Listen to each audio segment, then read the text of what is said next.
Good morning, everyone. I would like to call this meeting to order at 10:03. Before we get into the full meeting agenda for the June 25th, 2026 Chicago Planning Commission meeting, I want to quickly provide guidance to those who want to provide testimony on the cases presented for public hearing today. A few of you have already submitted forms electronically, but for anyone else who may wish to testify before the Plan Commission, please fill out the sheets located on the table where you enter the room. Please include your full name, address, if you are for or against the proposal, and if you're here representing yourself or an organization. Please hand your sheets to one of the staff members. People who have completed forms will be called on after each item is presented. Thank you. Out of respect for other speakers, please limit your comments to 3 minutes. Please line up to my left. Yes, it is. In the order I call your name, and please do not repeat comments that have been made by previous speakers. The public comment portion of the meeting is not a question and answer session of the staff or the applicant, but an opportunity for attendees to voice their opinions on a particular proposal. Out of respect for others, please do not interrupt or disrupt the speakers. Any individual who disrupts the presentation or any subsequent comment session may be asked to leave the room if necessary and may be escorted out by security. We will now call the roll. Yeah. Commissioner Barclay.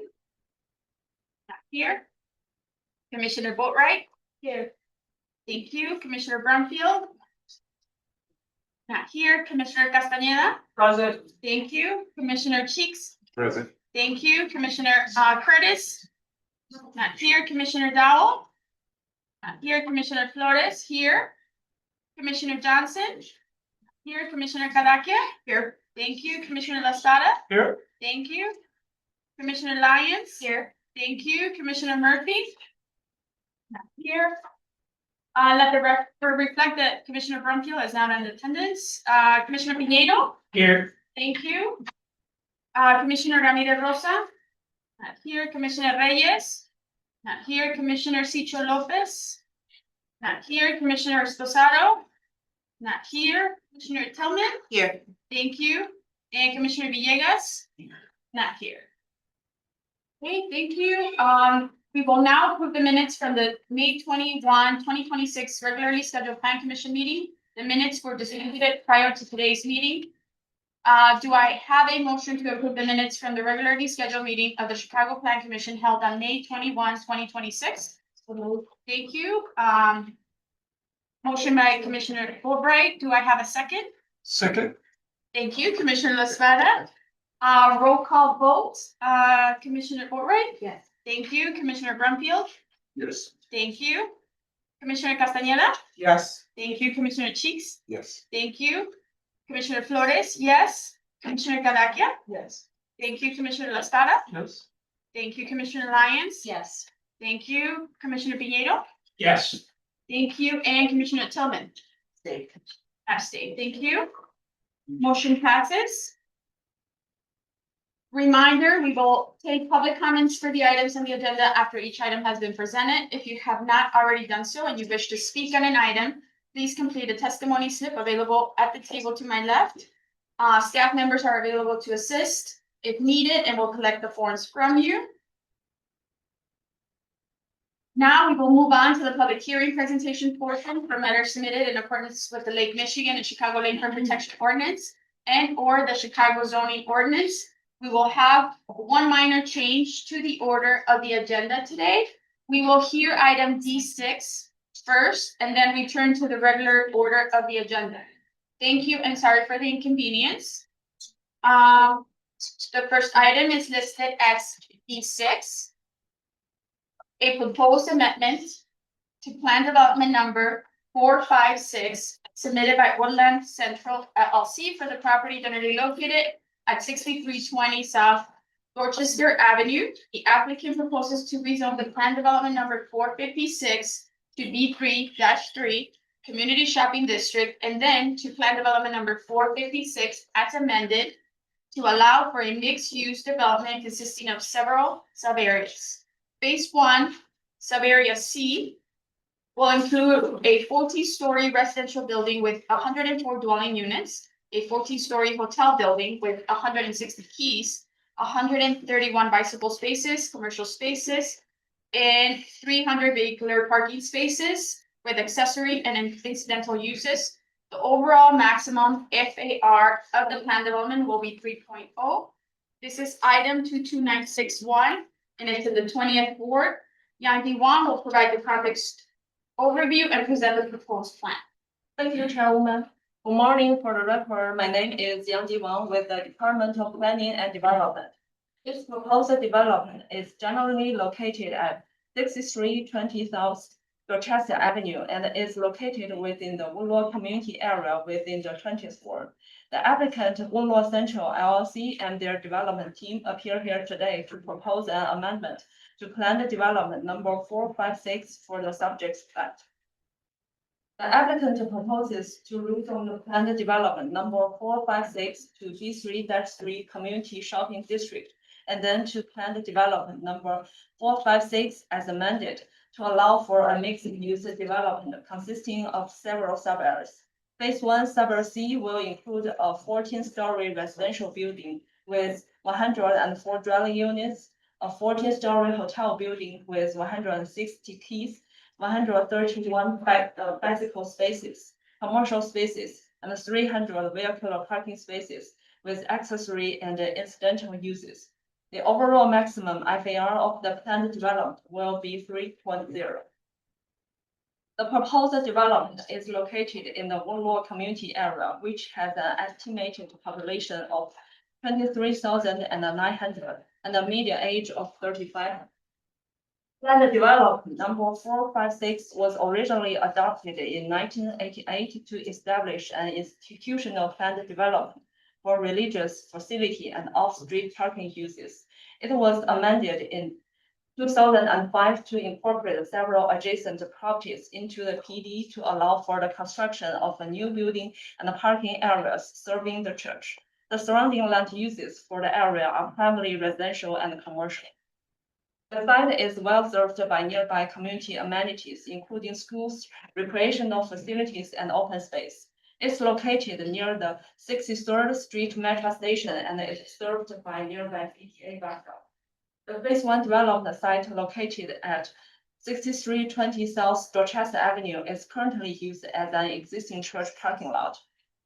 I'll now turn the presentation over to the applicant team to present the details of the proposed amendment. Good morning, Chairwoman Flores and esteemed members of Plan Commission. My name is Gabriela Herrera, and I'm an associate at Neal and Leroy, who served as outside counsel to the applicant Woodlawn Central regarding their amendment to PD 456. Here with me today to present from the development team are Pastor Brazier, J. Byron Brazier, and Brett Taylor. The remainder of our invaluable team members are in the audience. The Braziers will provide an overview, context, and purpose of the project, and Brett will take us through the remainder of the deck. We are happy to answer any questions at the end of our presentation. As a brief summary, Woodlawn Central seeks to amend its plan development 456 to add permitted uses throughout sub-areas A through J and to modify the PD boundaries. The Phase 1 development, commencing in sub-area C, will include 104 dwelling units, 160 hotel keys, commercial and retail spaces, a pocket park, 60 accessory parking spaces, and 240 non-accessory parking spaces. Prior to Woodlawn Central coming before this Plan Commission today, and over the past 26 months, Woodlawn Central has been working in conjunction with various city departments and sister agencies, local residents, and the 20th Ward Alderwoman Jeanette Taylor to address how to best integrate Woodlawn Central into the fabric of Woodlawn and the surrounding neighborhoods. On behalf of Woodlawn Central, I would like to give special thanks to Alderwoman Taylor, as well as members of DPD, including Noah Safranczyk and Yangdu Wang, various city departments and sister agencies who have all given their approval of this project, as well as provided immense guidance throughout this amendment process. We are incredibly grateful for your support, insight, and recommendations. Finally, I want to thank the members of our development team, including Dr. Byron Brazier and J. Byron Brazier, who have diligently worked to ensure that Woodlawn Central is the product of legacy, leadership, and a fierce commitment to the Woodlawn community. With that said, I'll hand this over to Dr. Brazier, who will walk us through his bold vision of Chicago South Side. Good morning, Commissioners. I'm Dr. Brazier. I'm the pastor of the Apostolic Church of God. We are thankful to be able to present today. This project was initiated during the pandemic, after we had done a lot of work, economic development work in Woodlawn. And this was a catalyst program project for Woodlawn in order to improve the economic development of our community. When we talk about it being legacy, it goes back to the 1960s when my father was the founder of the Woodlawn organization, moved forward and created 17 different developments in Woodlawn. And this project is a legacy project that goes now from generation to generation. I became the pastor in 2008. We began this community process of 2012. And then when my son joined, he began to use his own creative understanding to begin to create what Woodlawn Central truly is. And so we're thankful, and I'm thankful for him who brought this to our board, to our congregation, and then to the community. Thank you, Doctor. Good morning, Commissioners, Chairman. Woodlawn Central in its most visceral form is a celebration of after our grandfather in everything that Dr. Tucker said, but ultimately it looks at community sustainability, both socially and economically. So when we look around the city, we see a lot of different cultural destinations, Chinatown, Greektown. We have a missing component within our communities, and some of those missing components are addressed within the Woodlawn Central Plan. We're not just looking at 2026 and 2027, but really looking at what 2060 looks like for our community. And we also want to make sure that we're setting a precedent for what other institutions like the Apostolic Church of God can do in their respective communities. And so when we looked at the planning side of this, we didn't relitigate history too much, but we said, okay, what are the elements of culture that we can add to the community that could create commerce and culture and how they work symbiotically? And so we looked at technology, agriculture, visual arts, retail, and performing arts. And so within the entire scope of the campus, we have addressed all of those different pieces, even though we're here for phase one with the hotel and the residents. This is just the first iteration of what this campus could be, and to making sure that the mixed use opportunity comes into the community where we'll be building jobs. We're looking at almost 700 new jobs within the entire campus of fulfilling the process. 595 of those are going to be jobs for Southsiders. So we were very, very thoughtful about not just building buildings, but also building people. And so that's really ultimately the goal of Woodlawn Central, is that this is not the end. This is just the beginning of what the South Side and the surrounding communities can ultimately ascribe or strive to be. I do want to hand the microphone to Mother Josephine Wade, because she's been a very intricate part of our team. And good morning to the board. I'm honored to be here. This is an exciting day for me, and I hope we can set the trend to make history. And what I mean by that is most neighborhoods in our neighborhood where I live and reside is underserved. We have no new growth. We don't have no tax credits. We don't have TIF.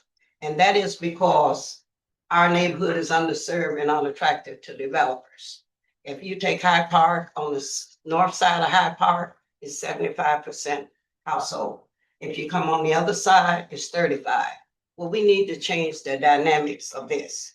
And I think with the Woodlawn project that we have at the Planning Commission can do this. And it could set the example for Woodlawn, it could set it for everyone, it could set it for Chatham, and we could rebuild Chicago. If you go through any parts of this city, our neighborhoods are the most underserved. So I initiate this for the simple reason of job opportunities and changing the quality of life of which we live. And we don't have all these board ups and vacant lots. And for that, this is why I'm sitting in this seat, to make sure that we can do this throughout the city of Chicago. Thank you.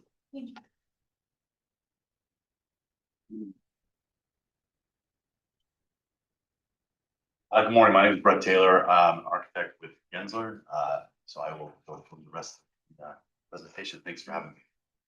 I think as we already said, you can see in the white massing, the development that's in question today and its proximity to the newly opened Obama Center, its proximity to the lakefront. As already mentioned, the 63rd Street train station stop is adjacent to our development, and the 63rd Street bus does give us another access point, which is great as we are excited about the opportunity to develop this as a TOD in Village Market. This does combine many sub areas that have different uses, which are in application, the majority which are housing and mixed use commercial, as we had said. So area J is the existing church, but we also have plans for urban farming, for theaters, really to create a mixed use district and really activate adjacent properties from the existing church. You can see phase one, which is sub area C. We are excited to get started in this. You know, based on the outcomes of today, we look to get permit processes started and have the permit start, our initial permitting in Q1 2027. Again, for phase one for the residential hotel and the 300 parking spaces. You can see a little more detail on the overall massing, and again, we'll get into detail a lot more detail in sub-area C in phase one. But you can see where we're indicating the farm mix of different scale of residential, the theater and the upper adjacency to the phase one, and just other mixed use senior housing and parking retail across as well. We really always look at context and height. So this is just to show in context of the height of our development at 240 is really in context with overall development areas. So we really are cognizant of height and context. This is just showing the existing context of the site. It is surrounded by parking. We are replacing within the overall development phase. Like all developments within the city, there are contexts to get direction and inspiration on how we develop the site plan. So we definitely look at that and develop the site plan, develop entire development. And I think we talked about, we already talked about the timeline, but this is something that has been in process, as they had already said, waiting for kind of the official process of this particular amendment in 2024. But we have been working with community meetings, with DPD. We've had really detailed conversations with DDOT and the roadway and infrastructure around the site. So we're really excited that we've got to this place to be able to present this to you. Again, looking for some completion in 2020. You know, through this process and with the direction of the community and through DPD, you can see our original application on the left had not a lot of pedestrian kind of friendliness context. You know, what we like to see as far as activation. Just looking at the parking podium and its overall context. I think looking with Dr. Brazier and looking at really the rich kind of colors and architecture of the church, felt like we really kind of take some inspiration from architecture and really reflect that in the design. So you can see that we really taking a modern approach to kind of the color and texture of the church across the street and really make it this project, you know, like an extension of that vision. So really excited about the direction that we've taken and really respect the comments that that ultimately make this better. You can see in the site plan, the really focus on the activation at the ground level. You can see the different retail components, food market, food and beverage that would be tied to the hotel, or a standalone food and beverage that would connect on the corner between Dorchester and 63rd. We'll look at this maybe in more detail in some of the future slides, but the real important need to create a mid-block crossing from this development and the parking to the church entrance, which you'll see. We worked really closely with DPD and really through the direction of Dr. Brazier and understanding kind of pedestrian safety. So we, on heavy days of usage where there's a lot of turnover, we have a main entrance to the parking garage, which I'll show you, but then we also have a dedicated exit and a right only that's on the opposite side of the crosswalk. So as people are turning over, we have people that will go right in to park and people that will go right out to leave.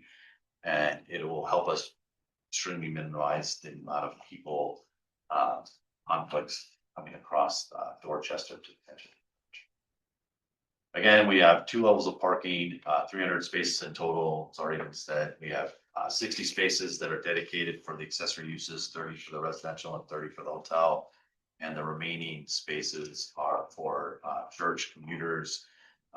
We hope the University of Illinois and others, universities that are nearby, Chicago, sorry, I had Illinois on my mind, that would be able to use it, as well as visitors to the region. So we are excited about the rooftop. You will see later in the sustainability, like we are accentuating, the green roofs. We are excited about the use of this, not only as an amenity for residents, amenity for the hotel, but as a amenity that can be used for events and other outdoor activities, and as a plaza that will have pretty amazing views as it gets over the tracks looking towards the lake. Typical floor plans for the hotels and the residential. See, we have 2 unit mixes for the total units. Real mix of studios, focus on 1 and 2 beds and some 3-bed units. This is just showing the roof plan of the different heights, max height being at 240. So showing this. See the elevations again. I think the really taking care at the opacity of the facade, understanding energy codes to keep our fenestration to 40% to meet energy standards, but also this will aid in our continued study of collision deterrence. So something that we always look at when we're designing these buildings. We do have a stair tower that do try to do this on a lot of projects, help encourage the use of stair communication for those that want to do it. It's not necessarily always has to be buried within a building, but we utilize this just as an amenity for residents and for another.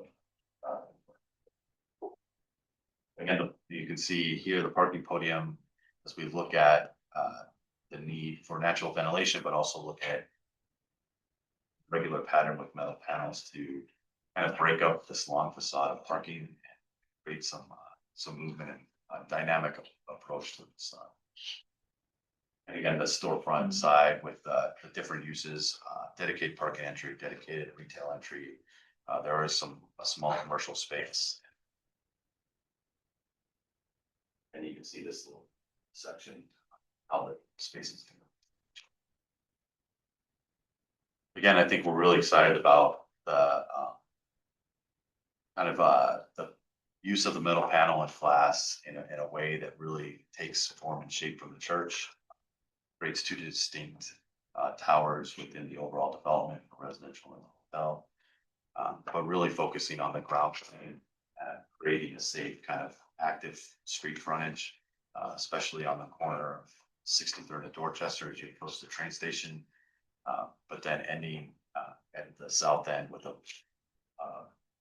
pocket park, which actually mirrors a park that's directly adjacent to our site on the south side of 64th, and also the church landscape on the opposite corner, so it really creates a real natural edge to that. See again, looking back towards the hotel and the stair I mentioned earlier. Traffic study, I know Lou is here if we have questions, but in general, we added the Mid-Rock crossing, we have through conversation with CDOT, we're adding a painted median on Dorchester Street to aid in just safety and vehicle traffic. And, you know, there are future studies that will happen on 63rd related to bike lanes, protected bike lanes. But in essence, you know, the current geometry of the site is not impacted or traffic by the overall development. Again, this is a study, this is just indicating the studies that we have completed with CDOT, looking at the intersections to ensure that large trucks, that buses and that car loading and exiting all work within the current geometry. We are adding curb bump outs on 64th Street, again, just to minimize the length of crossing for pedestrians to add the safety in the Mid-Rock crossing for the church. And see the real connection to the 63rd Street Metro Station and the CTA bus stations on basically on Dorchester and 16. Excuse me, can you project a little bit? Oh, sorry, I'm not. Yeah. Got you in I am, yeah, absolutely. Again, so the urban design context, things that we have looked at, pedestrian friendly, holding street frontages, locating buildings, within that hold a massing of character. We like to think of the buildings as touching the ground, so you will see a real emphasis on entry through form and architecture, the reinforcing the landscaping of the existing trees, protecting those trees, and then adding landscaping to the south with the pocket park. As you can see, as I was mentioning, that park is adjacent to the landscaping that exists in the church. And there is another, probably should have showed an image, but there is another small park on the south side across the street from 64th that really creates this nice natural edge on that end of the site. And you can see accentuated here, the pedestrian crossing.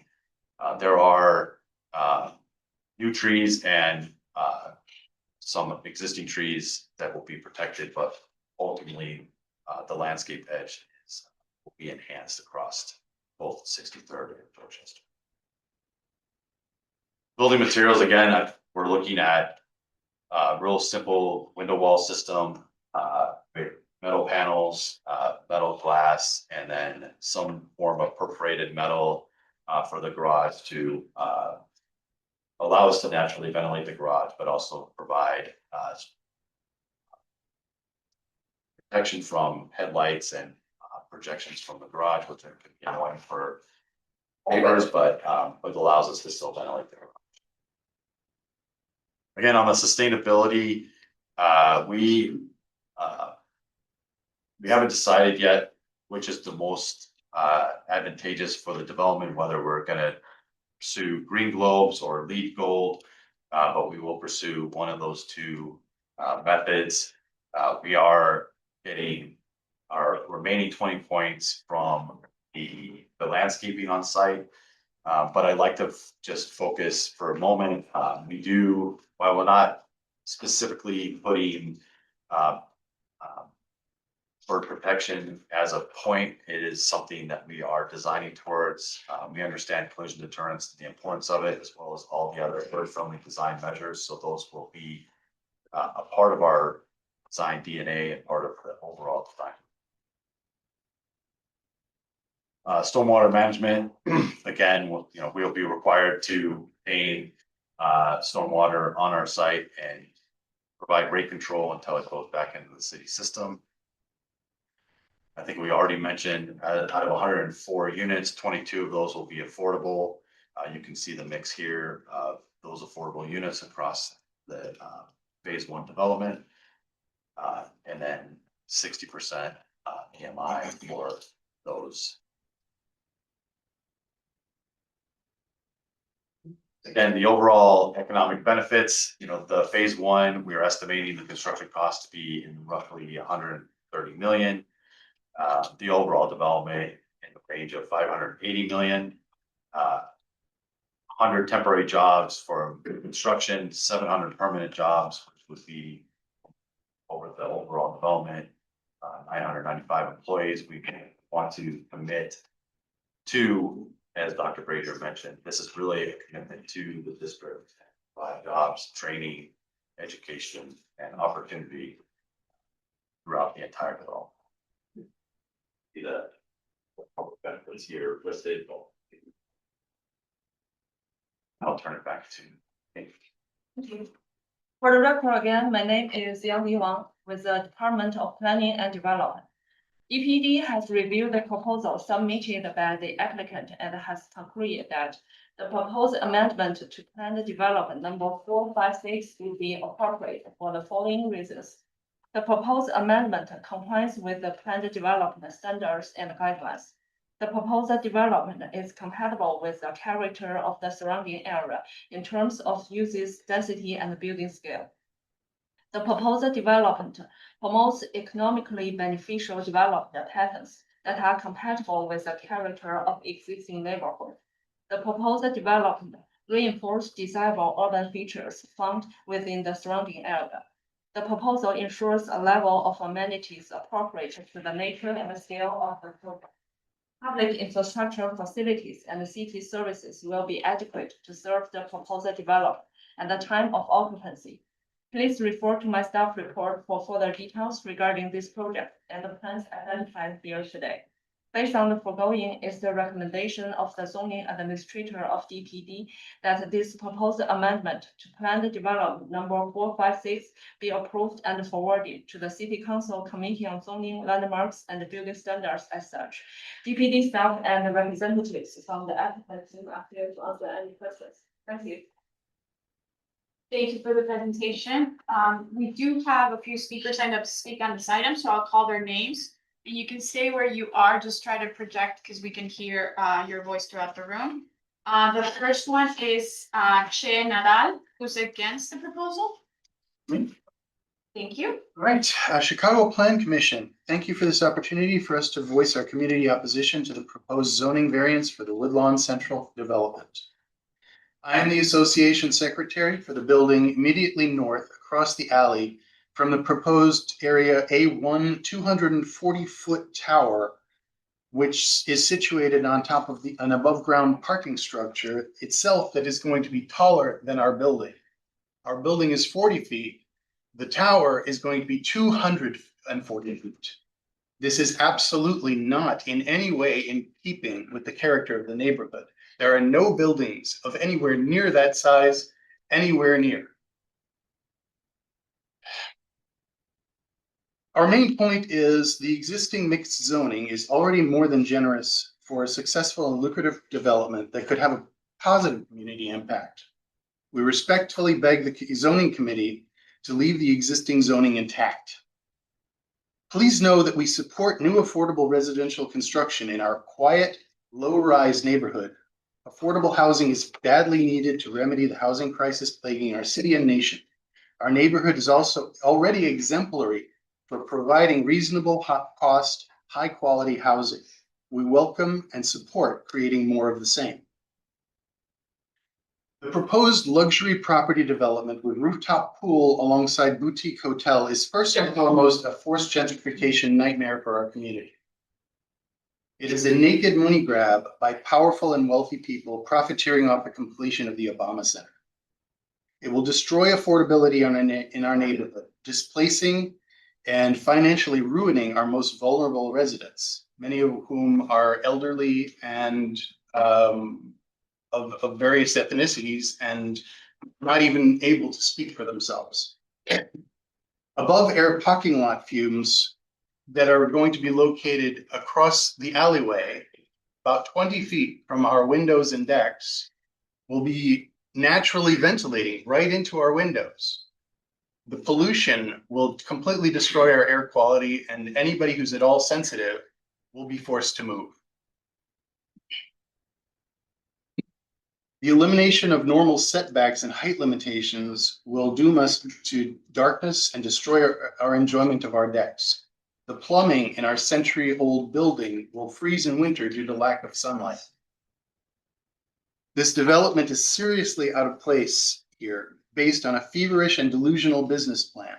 It will not attract the wealthy patronage imagined by the developer and the sponsoring megachurch, and is doomed to financial failure.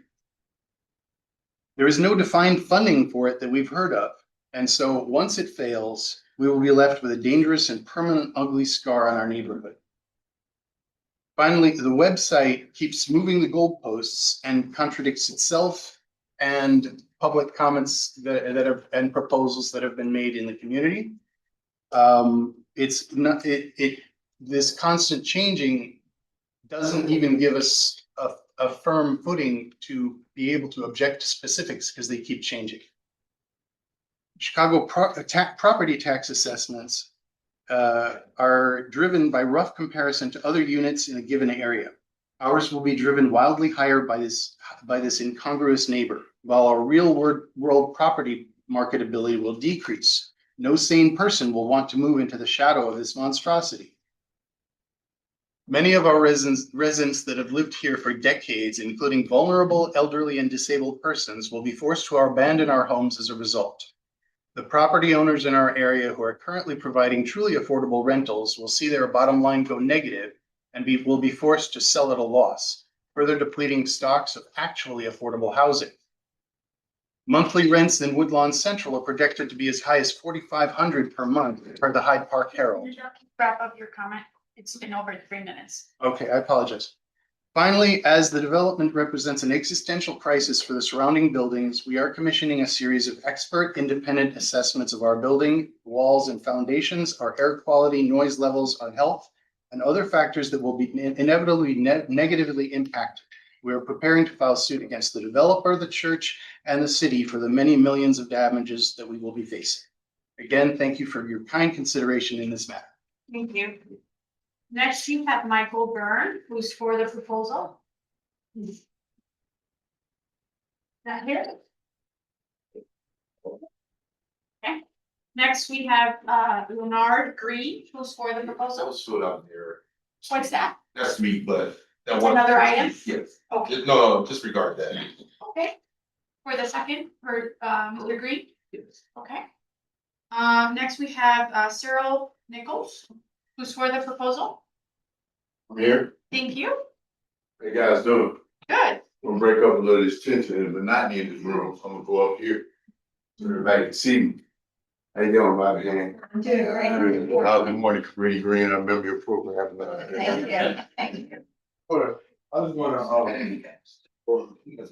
before my 3 minutes didn't start as I'll talk, but I'll take it. Listen, my name is Cyril Nichols. I was born and raised in the city. I'm 60 years old. Born and raised in Cabrini Green.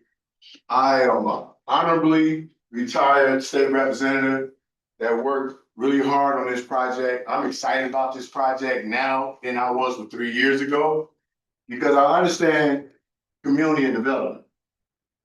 God be the glory. Thank you, Jesus. When we start to talk about a development like this, we're not just talking about Woodlawn, we're talking about the city of Chicago, we're talking about the state of Illinois, we're talking about the country. We don't have developments in the community, and I just pulled out some stats right quick. I just wanted to make sure who was living there. 36, 37-year-olds, medium age income, 75 to 80% African Americans. I just want to make sure that we talk about who's living there when we start to come in and say what we're opposed to.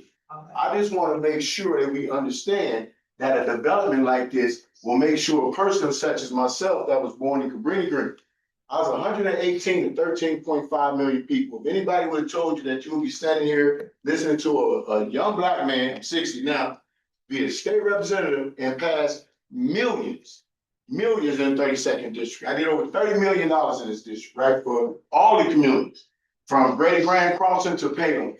It doesn't, what we're talking about right now is a development. What we're talking about right now is jobs. What we're talking about right now is a place to live. What we're talking about right now is a place to socially and economically impact the future of that community in that area. The future means things change, things grow. We put these things in place for a reason.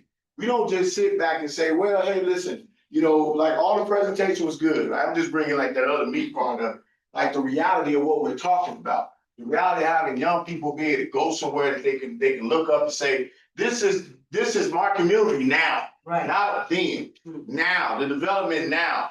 Better school system, more jobs, my mother and father have a place to work and go home to, right? You can look at this, we got arts and entertainment right now in this. If you really dig into this proposal and see what they are really bringing to this community, you would actually say to yourself, why would we oppose this?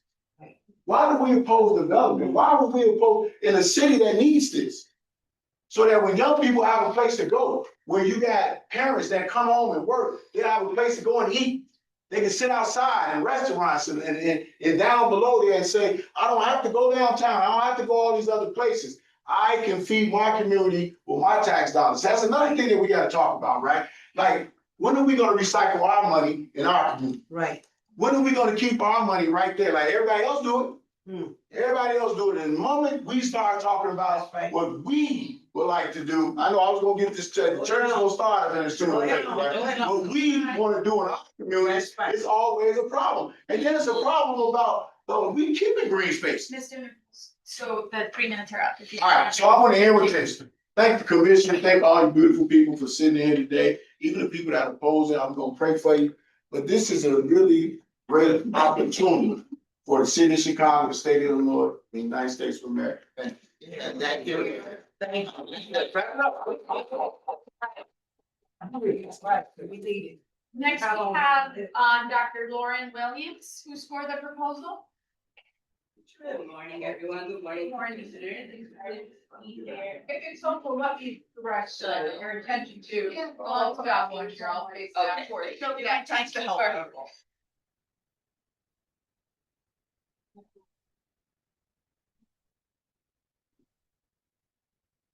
And we can hear you at any spot in the room, so you. Anywhere you like. Yeah. This anywhere you like. is good.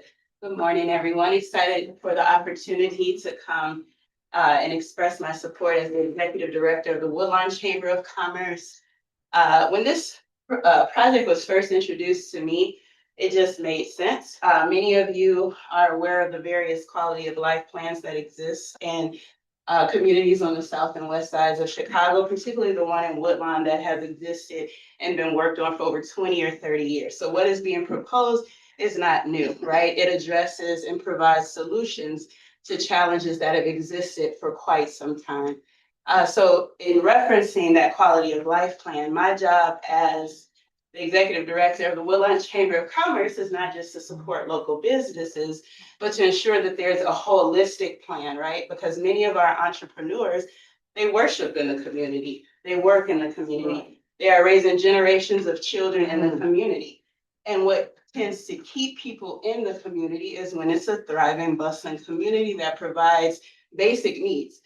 Everything that's being presented here today is what we see in many other communities. All right. It's not anything abnormal, right? So for me, it just made sense. And what I appreciate about the Woodlawn Central Group is that over the years, they have done their due diligence to keep us abreast to the process, right?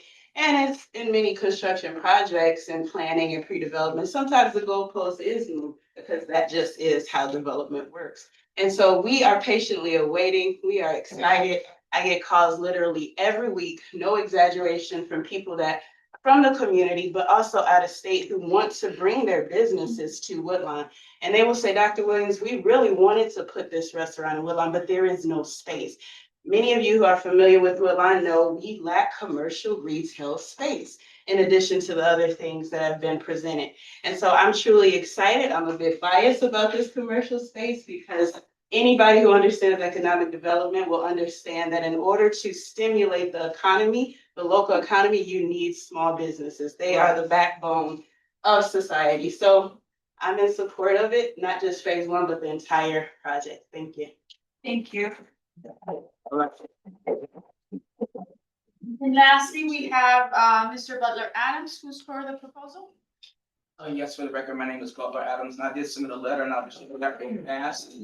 This project will be transformative to the community and will bring market rate and affordable housing units to an area that's seen its population decline from more than 81,000 in 1960 to barely 24,000 today. One thing not discussed enough is the repopulation of neighborhoods, and projects like this can help do that. I'm glad to see the unit count rise to nearly 1,000. This project will help patch a tear in the housing fabric within the Woodlawn community area. I had an opportunity to attend both community meetings back in April of 2026 regarding this development, and support amongst the crowd was enthusiastic. I'm hoping for stellar architecture and can't wait for the disappearance of wasteful, non-tax contributing parking lots. I hope the city reassesses the height cap of 240 feet, as this comes off as extremely underwhelming for me. I enthusiastically support this project and look forward to a passage. I would also say that I'm certainly for progress, preservation, and planning. My family's been in the area for more than 100 years, and I've been in the area for 45 years myself. In terms of context, present and historical, on this site at one time was the 9-story building for the IC. I wrote it down. What was it? The IC accounting office built 1960, 1979. It was 9 stories, torn down back in the 1970s. And that area also had the Southmore Hotel and the Wedgwood, both 10 floors. Recently, the Urban Land Institute of Chicago, with support from DPD, has come up with a preliminary recommendation for redesigning Stony Island from 56 to 79. And one of those recommendations include exploring bus rapid transit upgrades, and the possible re-extension of the Green Line from Cottage Grove to the east. And I can't talk about this project without that possibly happening, because I personally feel that was one of the dumbest things done in the area in the past 50 years, was tearing down the Green Line back in the 90s to its current terminus. So I hope that that can help be rebuilt. I hope that the recent formation of the Northern Illinois Transit Authority can help spearhead some of that progress with that 1 mile rebuild. I'd love to see an upzoning of 63rd Street from Ashland, which is 600 west, to Stony Island, which is 600 east, roughly 4 miles, because in that 4 mile, you have 5 different transit stops, possibly a 6th if they rebuild the racing stop on the Green Line in Inglewood. So I'm looking forward to this project. And I would also say that I hope that if there's a chance of the Green Line being re-extended, the church either is neutral or is very, very supportive, because one of the reasons why I got torn down was because of Leon Finney, former Alderman Troutman, and the church. So I'm hoping if the Green Line can be re-extended, the church is either neutral or very supportive. But for this project, I am 100% in support, and I hope it gets built. Thank you. Thank you.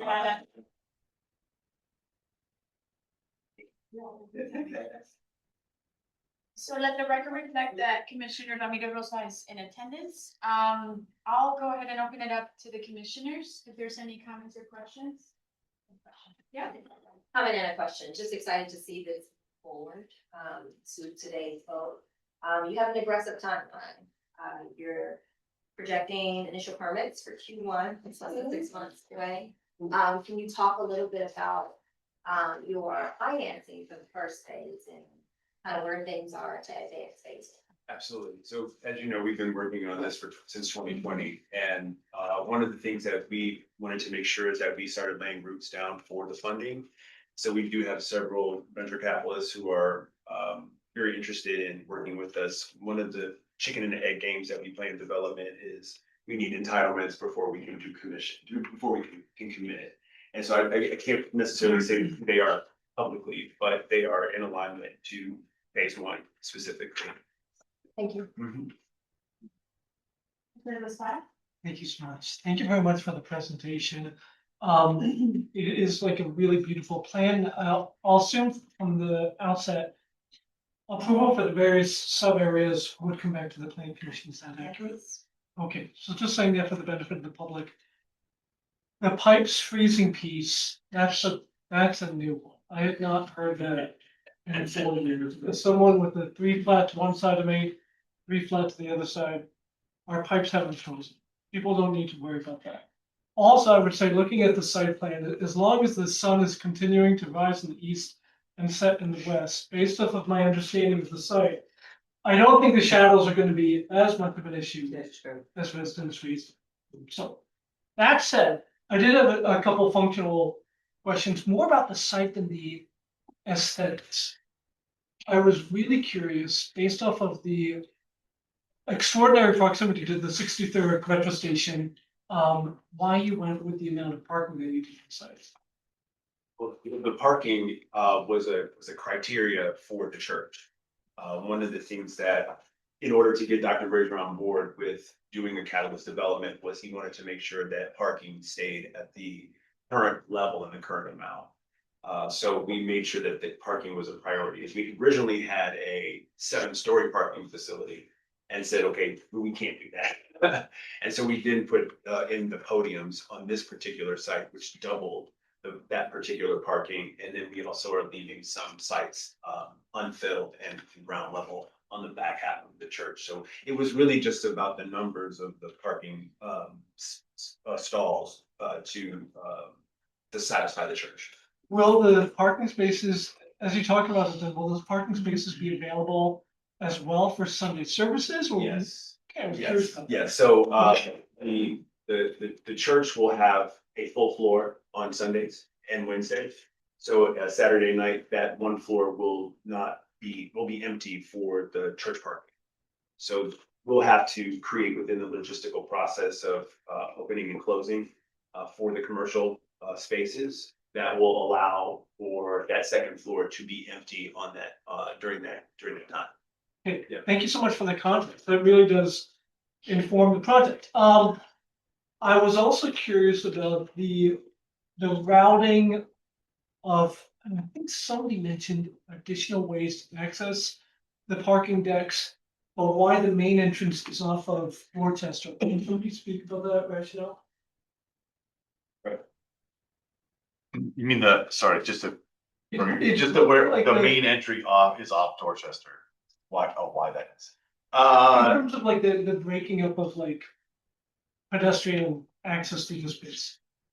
There's a grade change on 63rd. So to get under the metro track, so it wasn't feasible to look at Grade is changing, like going down. correct. So there is almost immediately at Dorchester, the road starts to send under so that it gets under the metro track. So it wasn't feasible for 63rd. And then the width of our frontage on 64th really wasn't feasible to look at an entrance there in our proximity to the intersection. CDOT has certain rules about how close they want curb cuts near intersections. So looking at the overall planning, this one mitigates the disruption to the existing trees.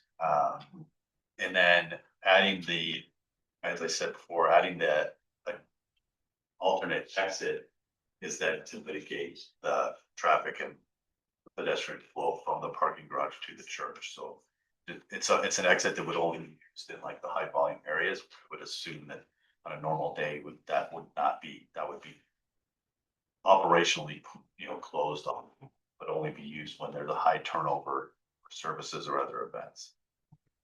Two more quick questions, and then, thank you. Could you give the adherence to the sustainable development policy, next slide?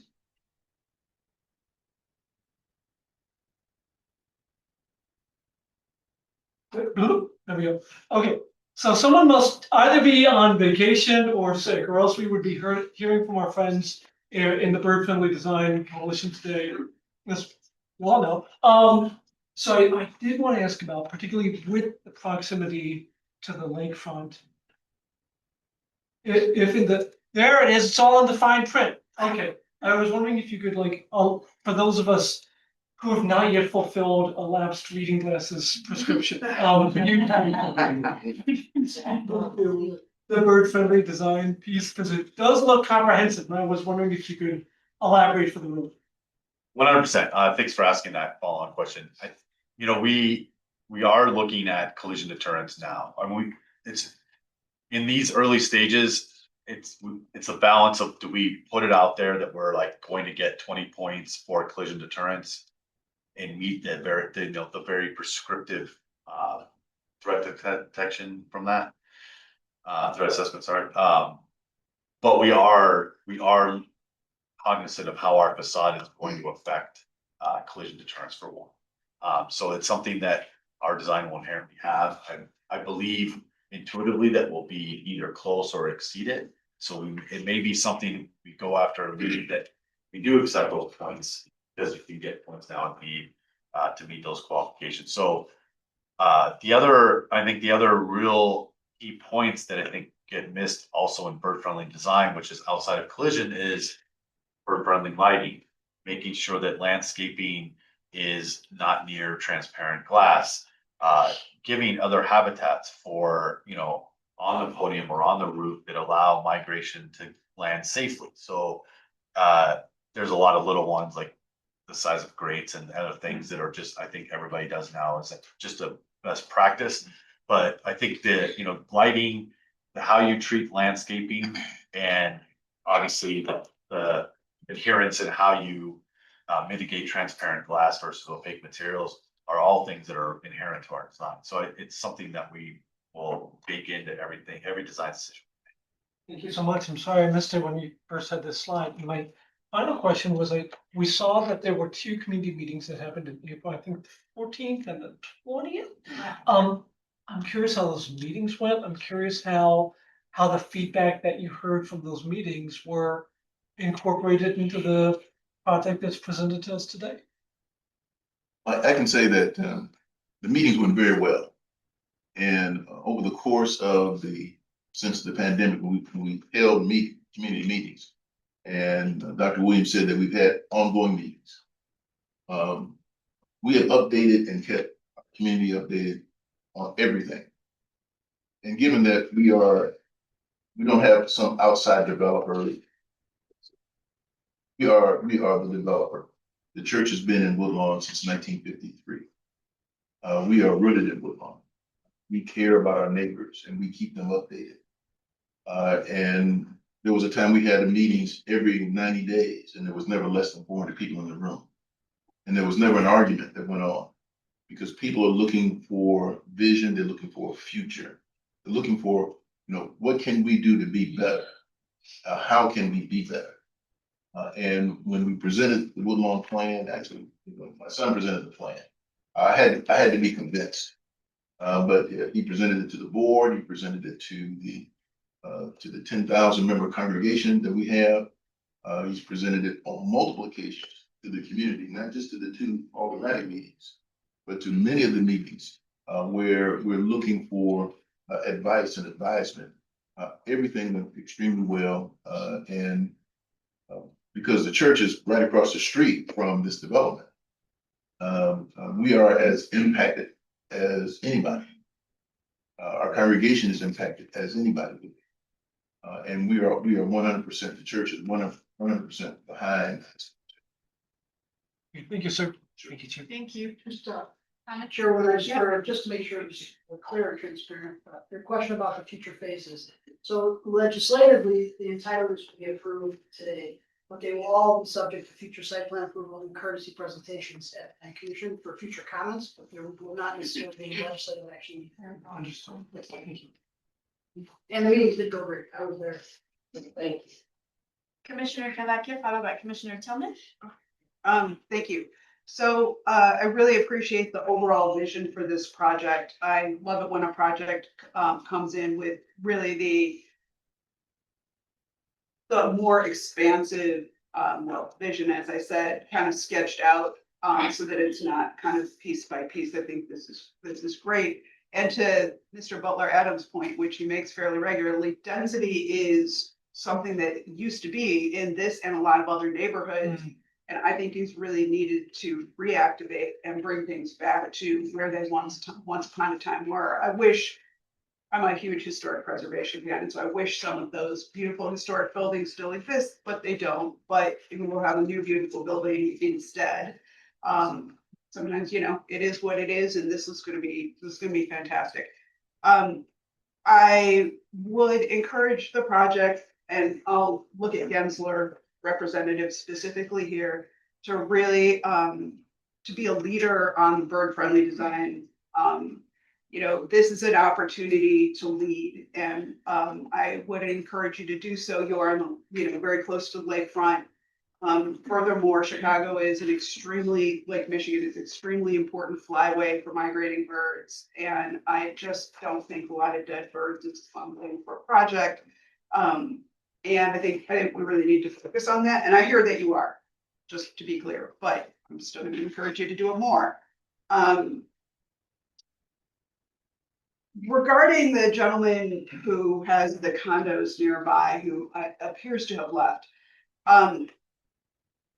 I don't know if you've met with him or his organization personally. I know he has a wide variety of concerns, some of which might not come to pass and others of which I would not be so concerned about, but they are concerned about their property values and a very significant change coming to their area.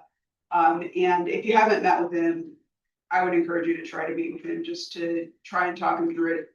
It may, you may not get anywhere, but at least try to address what it is that he's been talking about, especially with, with the architect and the concerns about ventilation, that kind of thing. I hopefully it will help. One of the things that I think was really important to us was the environmental sustainability. So we are very thoughtful in making sure that we are at the highest level of environmental sustainability. And we've also done shadow studies. We've also done multiple other studies to making sure that our friends and neighbors are at least, at the very least impacted by this development. We understand that this is a already well-established community that needs some additional economic development, and some things will not always be the best for everybody, but we know that jobs and housing is really important, and so we want to make sure that everybody is getting what they want from our development, and our doors are always open to the community to have conversations with us. We've never been or not been transparent with our plans. And he never came to us. Out of all the meetings we had, he never came, never showed up, never presented himself as, have you thought about these things? Thank you. Commissioner Tillman? So I want to say thank you for the presentation. Very exciting project.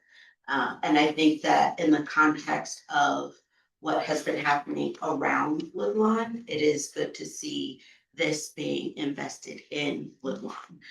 So thank you for that and for the vision of that. In talking about, the and speaking about the vision and the economics of it, I can see that it is a well vetted plan that you have gone through.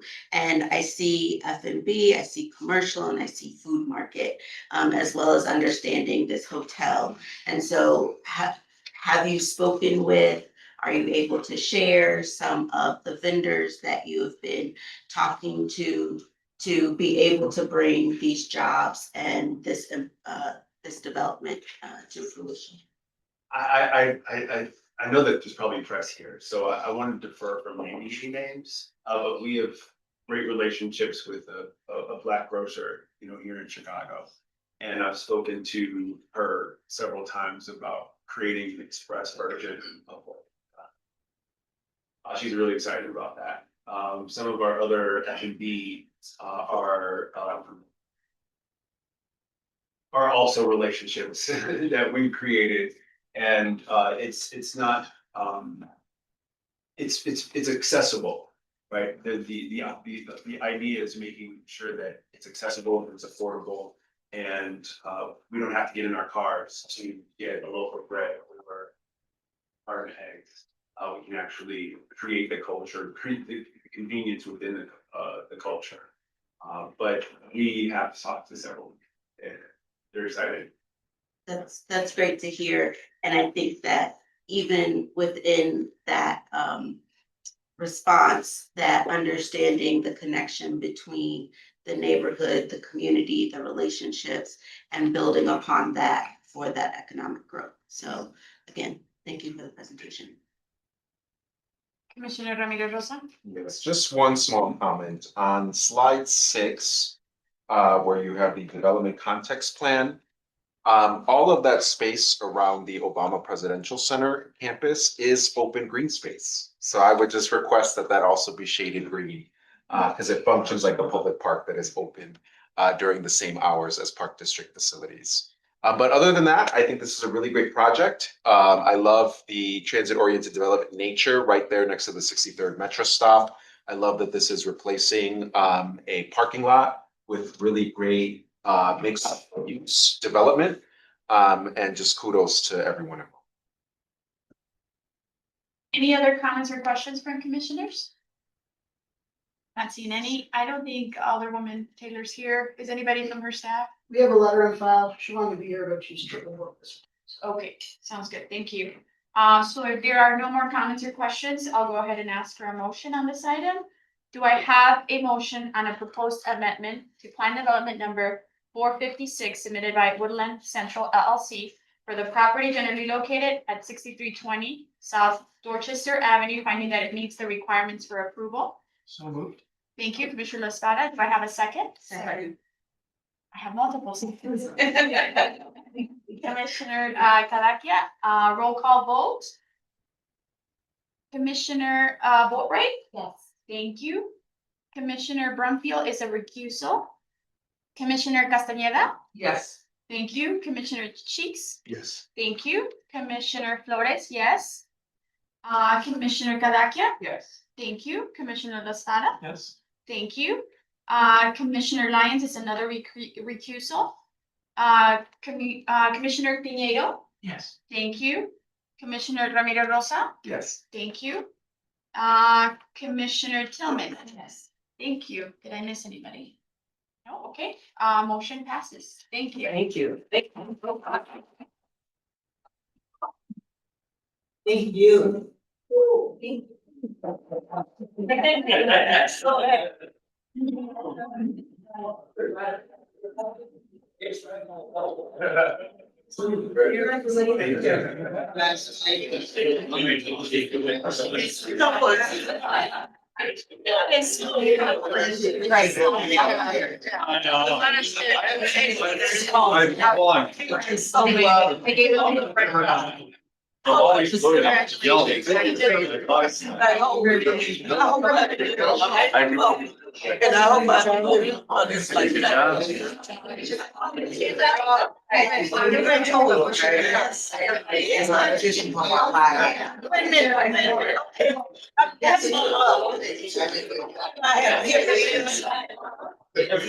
Let me ask you, my number in your phone.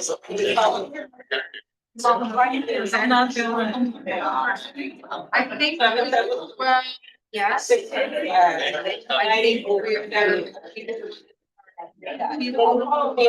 I can talk to you about something. Donnie, text me your email and everything. I'll ask you. Thank you so much.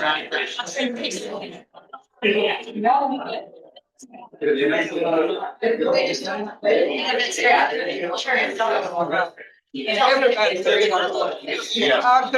Very and I'm in the fight. So thank you so much. And good luck to you all. Thank you.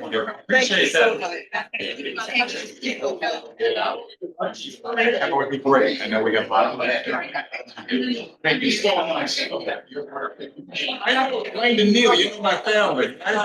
Yeah, all these years. Our business, 88 years old, again, it's 60. Yeah. I don't. I know that it's, I know that it's a.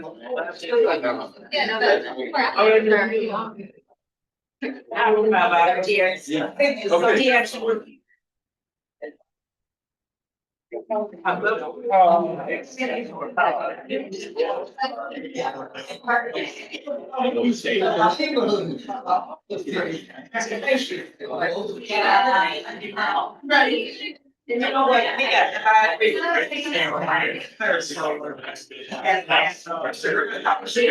And it got mixed use, and it have. Some units. That's right.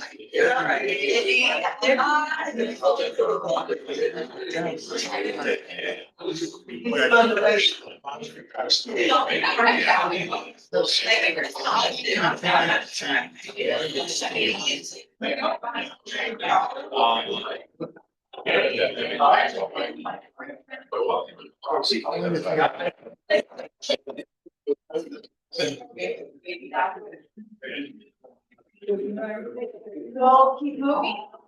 It's a long meeting today. The next item is listed as E1, a proposed industrial corridor map amendment within the North Branch Industrial Corridor submitted by 1901 Clybourne LLC for the property generally located in 1901 through 1925 North Clybourne Avenue and 1901 through 1908 North Mont Avenue. The applicant is proposing to rezone the site from M1-2 to B3-3 to allow retail use as a permitted use. The property is improved with 2 4-story buildings. No changes are proposed to the existing buildings, and no new structures are proposed. This is item 23055, and it's in the 43rd Ward. Louis Clayton will provide the context overview and present a proposed plan. Good morning, commissioners. For record, my name is Louis Clayton with the Department of Planning and Development. The applicant seeks to rezone the subject properties from M1-2 Limited Manufacturing Business Park District to B3-3 Community Shopping District. The ground floor has historically been occupied with legal non-conforming retail uses. However, the last retail license has expired and retail uses are no longer permitted. This rezoning will allow the continued use of retail and other commercial uses, and no changes are proposed to the existing buildings. Because the property is located within the North Branch Industrial Corridor, and the request will rezone the site from a manufacturing district to a business district, the Plan Commission must hold a public hearing and make a recommendation before the application would proceed to the City Council Committee on Zoning. The subject property is located in the Lincoln Park community area and the 43rd Ward. The site, shown in red, is located at the corner of Clybourne Avenue and North Kenmore Avenue. The surrounding land uses include residential to the north and east, and commercial and industrial uses to the south and west. The subject site abuts mostly residential zoning to the north and east, and industrial zoning to the south and west. Plan Development 420, immediately to the north, allows retail uses along Clybourne Avenue. The subject site is located within the North Branch Industrial Corridor, an area covered by the North Branch Framework Plan adopted by the Plan Commission in 2017. The Framework Plan establishes a vision for the North Branch Corridor to serve as a continued economic engine and job center, while allowing for appropriate transitions in land use. The north sub-area of the Framework Plan, within which the site is located, is intended to allow for a transition to commercial and residential uses. I'll now turn the presentation over to the applicant team to discuss the details of their proposal. Thank you, Louis. For the record, my name is Tyler Manick. I'm an attorney with Shane Banks, Kenny and Schwartz. I'm the attorney for the applicant. To my left is John Figlioli. He's a member and manager of the Property Ownership LLC. And to John's left is Todd Main, the applicant's project architect. Here's an aerial photo. The property at issue, or the building at issue, is noted by the red pin. This property is centrally located along the Clybourne corridor, which stretches to North Avenue to the south and Wrightwood to the north. Technical fix.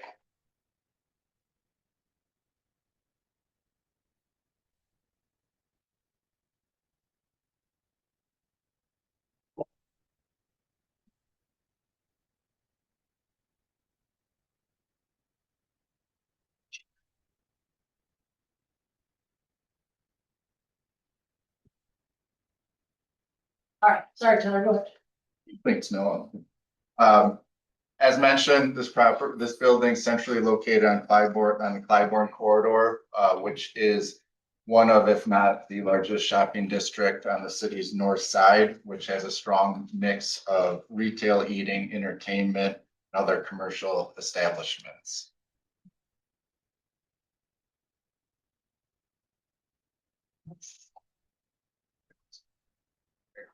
Thank you.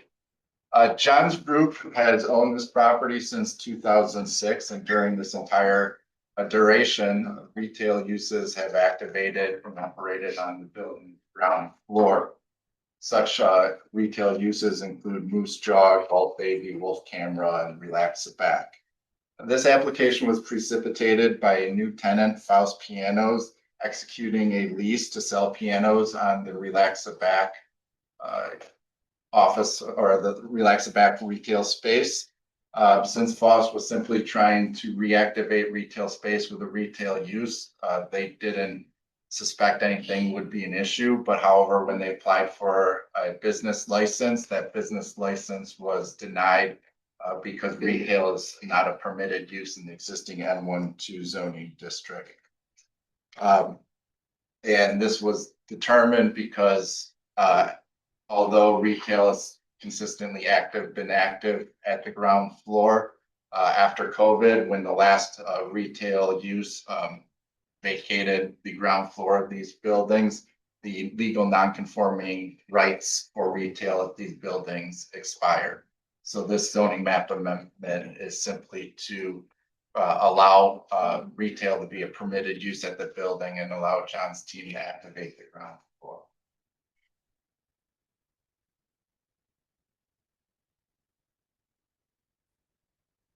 So here's a picture of the pedestrian context looking north on Clybourne of the buildings. The retail use, currently the ground floor is predominantly vacant. The retail uses will enhance the pedestrian context here by activating the street front. Here's a picture of the rear of the buildings. Here's a picture of the accessory parking lot to the rear of the building. Here's a timeline. In January 2026 is when Faust Piano's retail business license was denied. Alderman Knudsen and his team worked hard to try to figure out if there was an administrative path forward for their business license.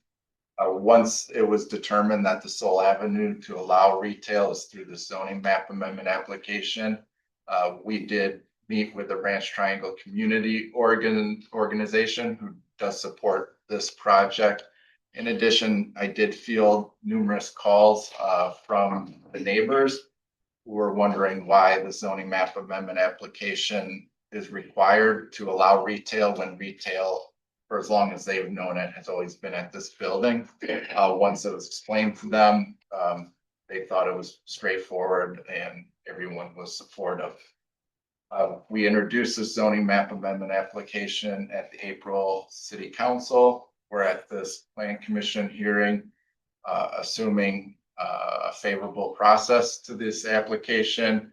Faust Pianos is anticipated to apply for their business license end of July and open in August because they have no build out to reuse the existing Relax Back space.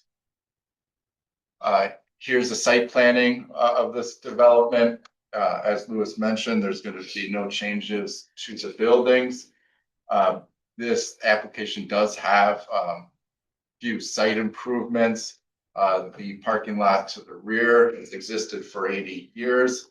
Part of this application, we are bringing that parking lot, which was designed according to the standards of 80 years ago, into compliance with the current code, including a 7-foot landscaping buffer and parkway trees, as well as adding ornamental fencing on the Clybourne parking lot. Here's an elevation of the two buildings. These won't be changing. This property is a transit served location, close proximity to the Armitage CTA Brown and Purple Line stations, as well as the North Avenue CTA bus corridor. This project will bring or support numerous community benefits.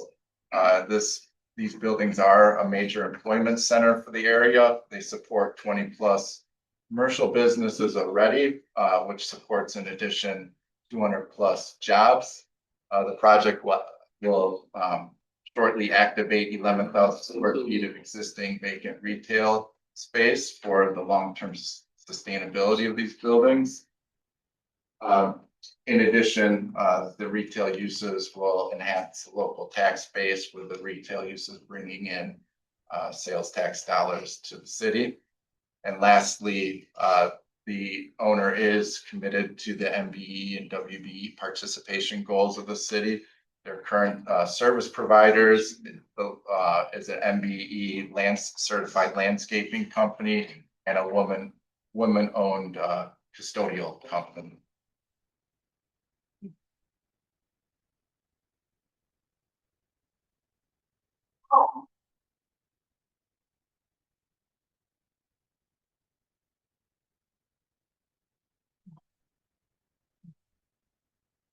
And with that, I'll turn it over to Louis to outline the department's vision.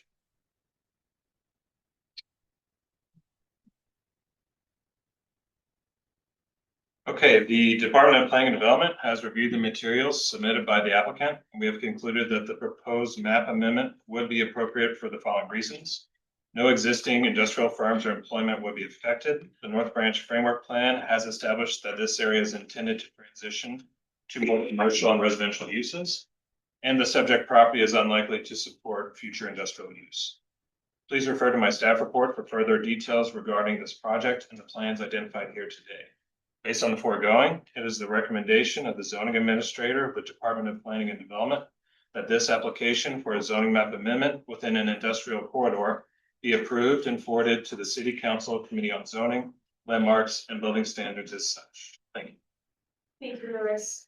Do we have any questions or comments from the commissioners on this item? Seems to be pretty straightforward. Do we have a letter of support? Yes, Alderman Gibson sent the letter of support. Okay, thank you. So if there are no questions or comments, I'll go ahead and ask for a motion. Do I have a motion on a proposed industrial corridor map amendment within the North Branch Industrial Corridor submitted by 1901 Clybourne LLC for the property generally located at 1901 through 1925 North Clybourne Avenue and 1901 through 1908 North Mott Avenue, finding that it meets the requirements for approval? So. Thank you. Motion by Commissioner Pinedo, second by Commissioner Lyons. Roll call vote, Commissioner Boatright? Yes. Thank you. Commissioner Brumfield? Yes. Thank you. Commissioner Castañeda? Yes. Thank you. Commissioner Cheeks? Yes. Thank you. Commissioner Flores, yes. Commissioner Cadaquia? Yes. Thank you. Commissioner La Espada? Step down. Commissioner Lyons? Yes. Thank you. Commissioner Pinedo? Yes. Thank you. Commissioner Ramirez Rosa? Step down. And Commissioner Tillman? Yes. Thank you. Motion passes. Thank you. Thank you. Thank you.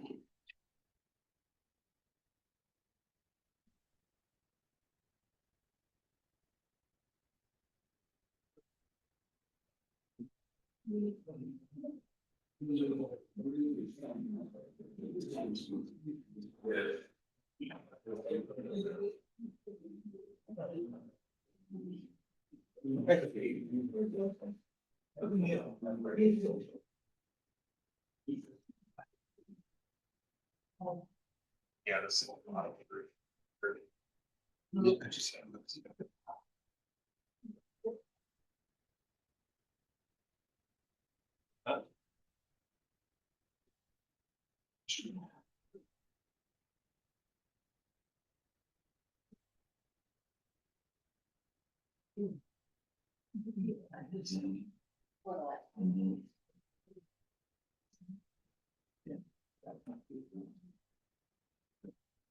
The next item is listed as D2. A proposed amendment to residential business plan development number 326, submitted by the City of Chicago Department of Planning and Development for the property generally located at 222 West Erie Street. The applicant proposes to rezone all of residential business plan development number 326 as amended to residential business plan development number 326 as amended. The amendment will increase the maximum floor area ratio to legalize existing overbuilt floor area. A 0.5 FAR bonus will be taken and the overall FAR of the plan development will be 9.25. No new construction or site changes are proposed at this time and the existing buildings will remain unchanged. This is item 02026-0025376 and it's in the 42nd ward. Louis Clayton will provide the context overview and present the proposed plan. Good morning again, Commissioners. For the record, my name is Louis Clayton with the Department of Planning and Development. The applicant is the City of Chicago Department of Planning and Development. And the proposal is to rezone plan development number 326 as amended to plan development 326 as amended to increase the maximum floor area ratio to legalize existing overbuilt floor area. A 0.5 FAR bonus will be taken for sub-area B, and the overall FAR of the plan development will be 9.02. No new construction or site changes are proposed at this time, and existing buildings will remain unchanged. Subject property is in the near north community area and the 42nd ward. This table compares the community area's demographics with those of the city overall. PD 326 has a net site area of 40,013 square feet and is bounded by West Huron Street to the north, North Wells Street to the east, West Erie Street to the south, and North Franklin Street to the west. The site qualifies as a transit served location due to its proximity to rail stations and designated bus routes. The surrounding land uses for the area are primarily multifamily residential, commercial, and mixed use. The surrounding zoning districts are planned development and downtown mixed use district, both DX5 and DX7. Plan development 326 was originally approved in 1984 and included only sub-area A with a maximum FAR of 7. A 2006 amendment added sub-area B and approved an affordable housing FAR bonus, increasing the maximum FAR to 8.75. Sub-area B currently exceeds the maximum permitted floor area by 4,562 square feet. And this amendment increases the maximum FAR to legalize the existing overbuilt floor area. Sub-area A on the north side of the block contains a 6-story mixed-use residential building. This is the view looking south on Huron Street. Sub-area B on the south side of the block is improved with a 26-story mixed-use residential building known as Flair Tower and a 3-story commercial building known as Flair House. This is the view looking north on Erie Street. Sub-area B exceeds the maximum permitted floor area by 4,562 square feet. The proposed amendment increases sub-area B FAR to 11.68 and the overall PD FAR to 9.02. The total FAR bonus contribution is $365,482, which includes a $156,943 payment upfront to legalize the existing floor area, with up to $208,539 paid proportionally with future development. No new construction or site changes are proposed at this time, and the existing buildings will remain unchanged. In conclusion, DPD has reviewed the proposal and concluded that it is appropriate for the site. It meets the criteria set forth in the Chicago zoning ordinance, and its adoption will not have any adverse impacts on the public's health, safety, or welfare. Specifically, the proposal has undergone thorough public review by multiple city agencies. The proposal is compatible with its base zoning district of DX7, will not negatively affect nearby developments. The proposal promotes economically beneficial development patterns that fit the character of the surrounding neighborhood and neighboring properties. And the proposal complies with all relevant standards and guidelines, is compatible with the surrounding area in terms of use, public infrastructure, and city services are adequate to support the proposed development. Please refer to my staff report for further details regarding this project and the plans identified here today. Based on the foregoing, it is the recommendation of the zoning administrator of the Department of Planning and Development for this application to amend residential business plan development number 326 be approved, and that the recommendation to the City Council Committee on Zoning, Landmarks, and Building Standards be passage recommended. Thank you, Louis. Are there any questions from the commissioners on this item? How did the site get overbuilt? Chairwoman Norris, if I'm planning, commission. So when this came in for permit review, the examiner at the time erroneously did not include the existing Flair House building when doing the review. So it resulted in them being allowed to have 4,500 roughly square feet more on their permit than they should have been granted. So fortunate that the downtown bonus was not maximized and there was an availability that they could obtain that FAR. So the contract purchaser, not wanting to have something that is out of whack with the code, has agreed to go through this exercise to rectify it, so they will end up with a perfectly legal asset. Okay, thanks. Any other questions? And we do have a support letter on file from Alderman Riley. Yeah. So if we don't have any other questions or comments, I'll go ahead and ask for a motion. Do I have a motion on a proposed amendment to residential business plan development number 326 submitted by the City of Chicago Department of Planning and Development for the property generally located at 222 West Erie Street, finding that it meets the requirements for approval? So moved. Thank you, Commissioner Lyons. Do I have a second? Second. Second by Castaneda. Roll call vote. Commissioner Boatright? Yes. Thank you. Commissioner Brumfield? Yes. Thank you. Commissioner Castaneda? Yes. Thank you. Commissioner Cheeks? Yes. Thank you. Commissioner Flores? Yes. Commissioner Cadaquia? Yes. Thank you. Commissioner Lyons? Yes. Thank you. Commissioner Piñeiro? Yes. Thank you. And Commissioner Tillman? Yes. Thank you. Motion passes.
The next item is listed as D3.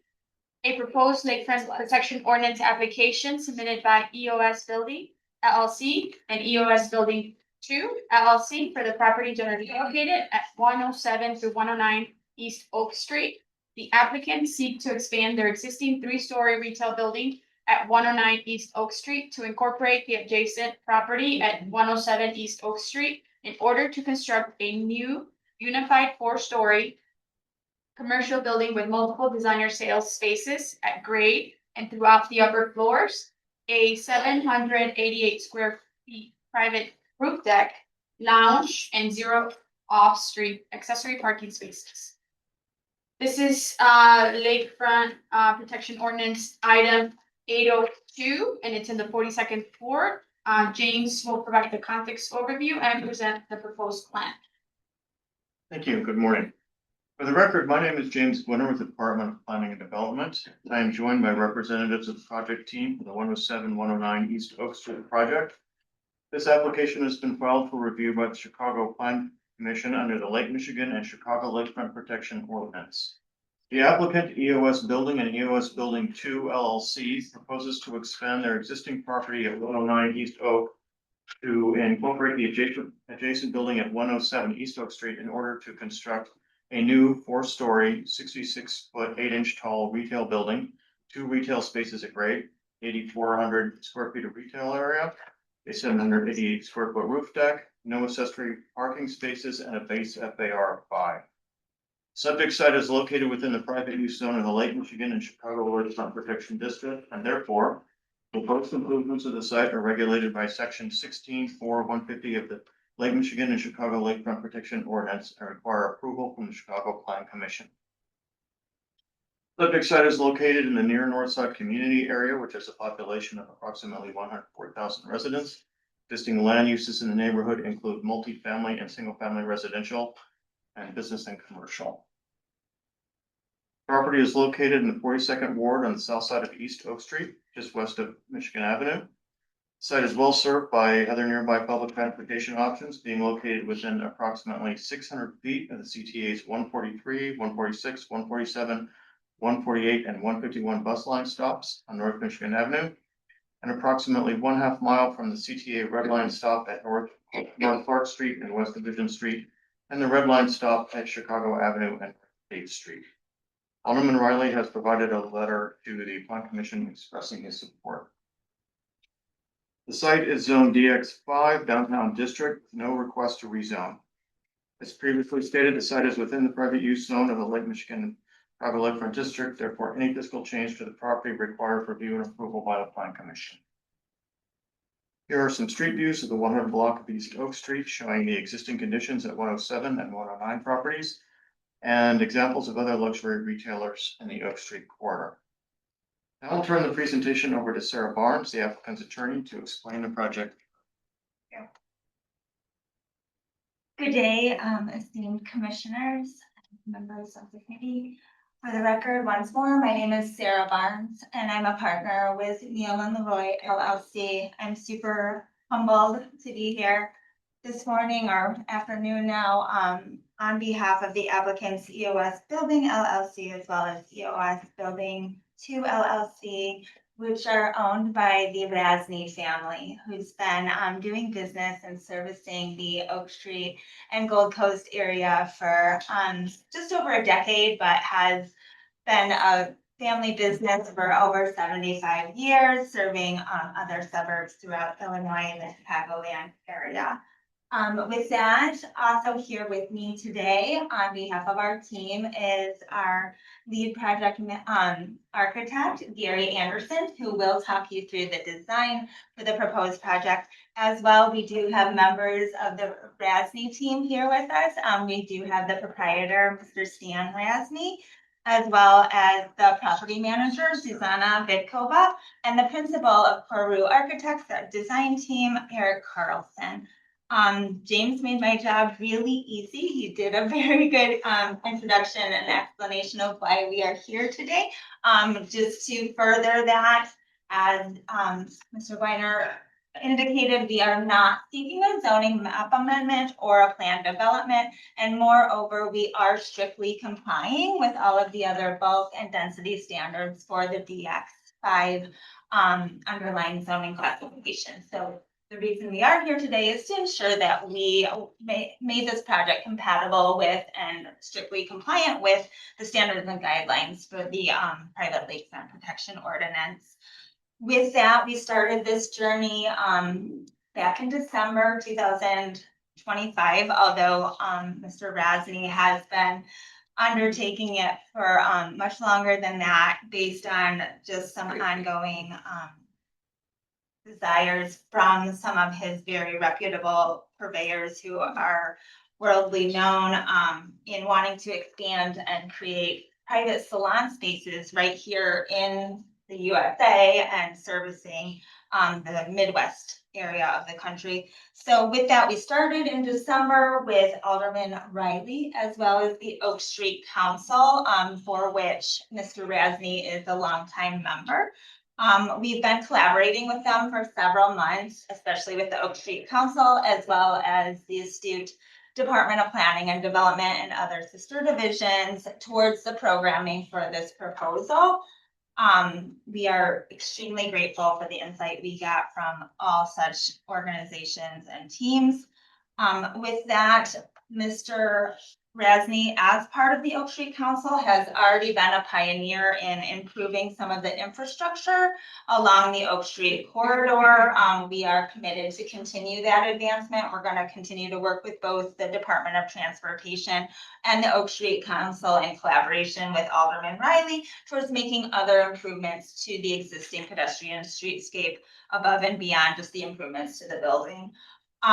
With that, we were hopeful that the programming would not only allow for, again, upgraded client spaces for these private salons that will serve the existing retail jewelry store, but also maintain the important connectivity between the Oak Street corridor, hospitality and retail corridor, and the nearby lakefront areas, which include public parks and a lot of amenity spaces, and still maintaining and conforming to the unrivaled character of the Gold Coast as it evolves over time. I think you will see that with our design.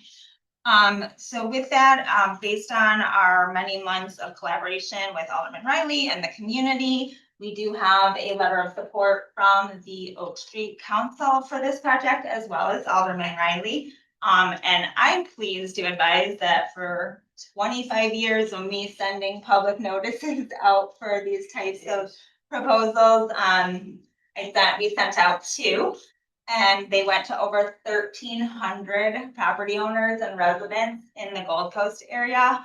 And I only received 2 phone calls, and both of them were very positive from neighbors excited about the proposal.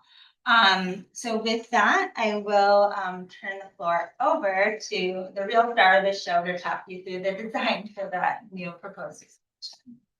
Gary Anderson. Good morning, at least I think it's still morning. For the record, my name is Gary Anderson. I'm lead architect on the project with Koru Group. As Sarah mentioned, we have Eric Carlson, the owners of Koru Group with here today, an architect of record for the project. Sorry, gotta get used to doing double task here. Being located on East Oak Street, we are designated as a pedestrian street. One of the things with this project, keeping with the context and the massing of the existing buildings on the street has been very important. We do have a 3-story front facade, mixture of stone, glass, metal accent pieces. The aspect of the 4th floor being part of the project is actually set back from the front facade. That softens the actual scale that you have of the building itself. Focusing on the fact that we are in connection with the adjacent buildings and the surrounding areas, but still having the amenity of a 4th floor to provide this nice outdoor terrace area. The glass facades of the main level with the street access points into the tenant spaces that exceeds our minimum 60% transparency requirement. And it provides a very warm and welcoming entry point to the buildings. We do have a plan for a small basement on the 107 side. This would be just for electrical and mechanical rooms. Again, just a very small footprint. The existing 109 does not have a basement. Our first ground floor in site, we have 3 access points, one for a tenant on 107 side, one for the access to the central atrium circulation spine of the 3-story atrium, and then on 109 side for the tenant that will be on that side. The first and second floors will be for tenants on each 107 side and 109 side. And again, with the atrium going up to the 3rd floor, where that will be all encompassing on as a sole tenant. And that will actually be the point of the Rasney's operations for the building. And then also they will then operate the 4th floor, which is set up for not just staff areas and janitorial that we need, of course, but there is a luxury assembly area, bar and lounge that is planned with an outdoor terrace. This is looked at as being as a private environment, one-on-one conversations, communications with clients, not open to the public per se, but very quaint, very relaxing environment. Very basic roof with mechanical equipment like you see most places. We have some rendering images from imposed in the lower left corner as it's imposed into the existing conditions. So you can see the scale of how the building with a 3-story facade matches the adjacent buildings. And then an aerial giving you more perspective of from the roof level with the 4th floor, how it's very similar to the adjacent areas, those buildings. The north elevation, which faces East Oak Street, has a combination of stone, which is in a light speckled hatch, aluminum windows, accent panels, and then the central area of the atrium, the glass space of that, as you can see, is hatched with our bird-friendly glass plans. That's in the central area from ground floor up to 3rd floor. The 2nd floor of the tenant on the 107th Street has bird-friendly glass. And then on the 4th floor, which is our terrace area, we will also have, we've got an operable wall of glass that will open up. And then another piece of glass window area, and that will all have bird-friendly glass as well. The back side of the building, which is the public alley side, the light hatch on the right side represents the existing 109 building that's in place, that's remaining. We are building the addition onto 107 and then adding the 4-story addition to 107 and then adding a 4th floor onto the 109 building. This is a general section cut through the 107 side with the Oak Street on the right side and the terrace area all the way back to the alley on the left. This is a section through the 109 side of the building, again with the Oak Street on the right. And you can see the curved aspect of the curved stairwell accent in the atrium central area. That view. And this is going east and west through the atrium with 109 on the left side and 107 on the right side. This is the basic details sections of the walls up front, the atrium, how the glass assemblies are organized. The right two drawings are the plan view of on the far right is of ground floor. So you can see the entrance points to the atrium, central atrium, and one of the tenant space. And then vertical accent panels are going to be over the windows of the 3rd floor. That will be designed at an angle to create the illusion of an obstacle, so to speak, in front of the glass. We have some interior renderings to share with you of what's being developed. This is a shot of the 3 images of the atrium space. The one on the bottom being from the ground floor, you can see the curved stairwell. On the upper right, it's continuing up to the 3rd floor of the curved stair. And then on the upper left is a vision from the top looking down towards Oak Street, where you can see the full extent of the glass of the atrium area. We have some additional rendering ideas from the inside of the luxury retail spaces that would be there, showing the extent of detail and how they could be organized, very relaxing, very comfort level of environment. And on the 4th floor, we have some images of how the outdoor terrace space can be assembled with some very comfortable seating areas. And then also some thoughts with the interior lounge space of the 4th floor, which would be a bar and again, some very comfortable seating areas, a very quaint, very relaxed environment.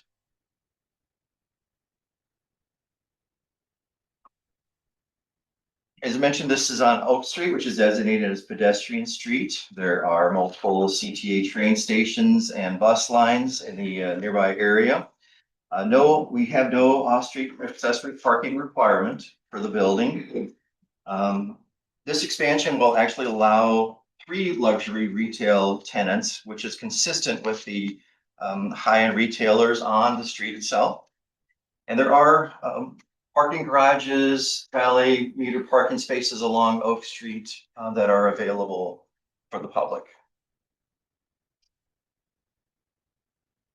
I have got a couple typos here, I apologize. It's actually the three luxury retail tenant spaces that are going to be developed here, as I mentioned before, are consistent with the use and character of Oak Street. The 3-story massing of the front facade embraces the scale of the adjacent properties and the pedestrian content. And with the entrances points being right off of East Oak Street, that meets our requirements of the facades being located within 5 feet of the property line. That's one of the elements that we've been focusing on quite a bit. We exceed the minimum 6% transparency requirement for clear non-reflective windows. And the size and the scale of the windows meets and exceed, allowing clear views of the indoor commercial space and product displays. Landscaping, we have two trees on the property and 2 light poles street lights that will remain.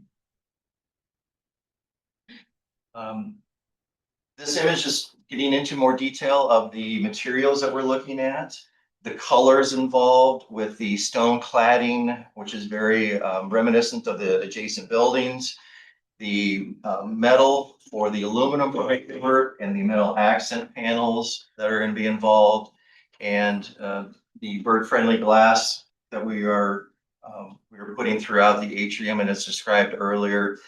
And we have just an example of how the stone could be laid out across the building.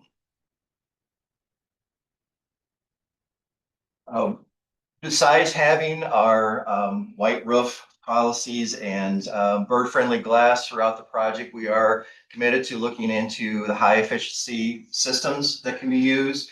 The tenant build-out projects that are yet to occur will involve looking deeply into the high efficiency uses of lighting that will be there, and anything possibly that we can do through our mechanical equipment to keep a very affordable, sustainable building is our goal. This project is not regulated development under the stormwater ordinance.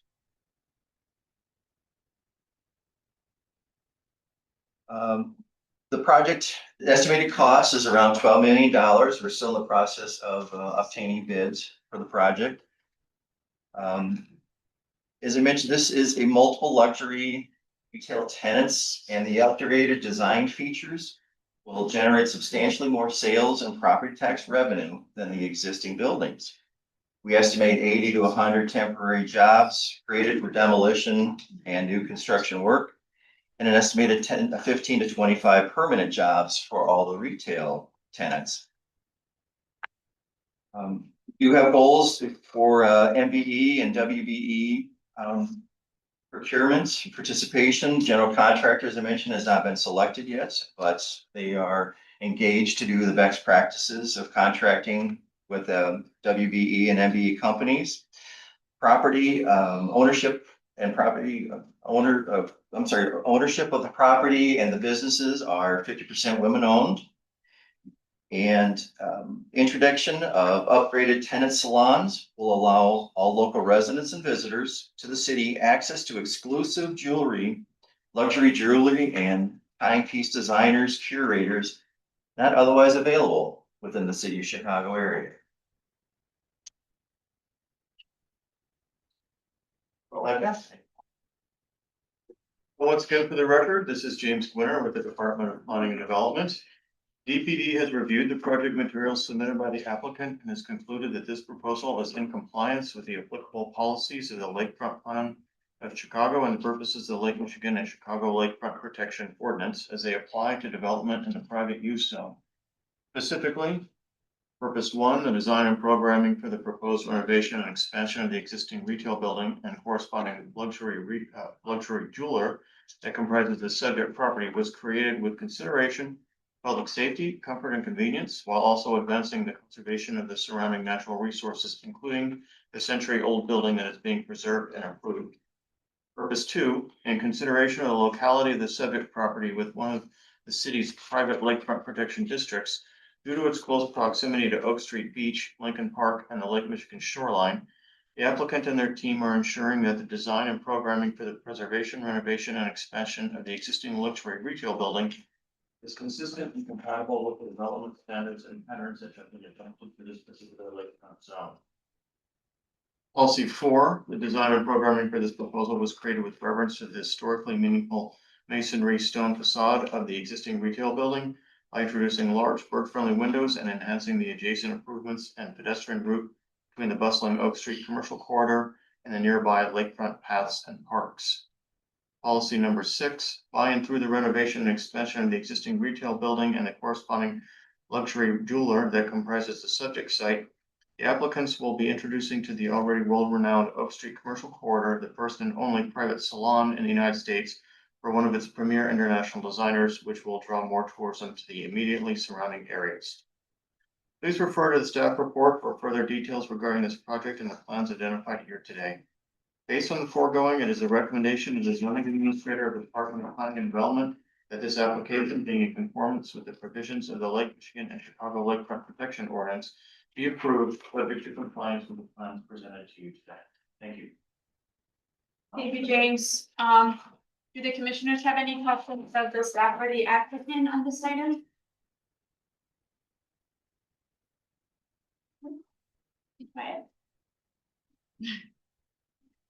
Okay, and we do have a letter of support from Alderman Riley, as mentioned.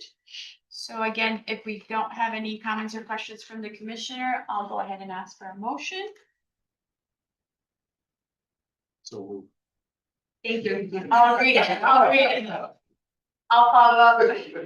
Do I have a motion on a proposed lakefront protection ordinance application submitted by EOS Building LLC and EOS Building 2 LLC for the property generally located at 107 through 109 East Oak Street, finding that it meets the requirements for approval? Motion by Commissioner Cheeks. Do I have a second? Second. Thank you, Commissioner Boatright. Roll call vote. Commissioner Boatright? Yes. Thank you, Commissioner Brumfield. Yes. Thank you, Commissioner Castañeda. Yes. Thank you, Commissioner Cheeks. Yes. Thank you, Commissioner Flores. Yes. Commissioner Cadaquia. Yes. Thank you. Commissioner Lyons. Yes. Thank you. Commissioner Piñeiro. Yes. Thank you. And Commissioner Tillman. Yes. Thank you. Motion passes. Thank you. Thank you.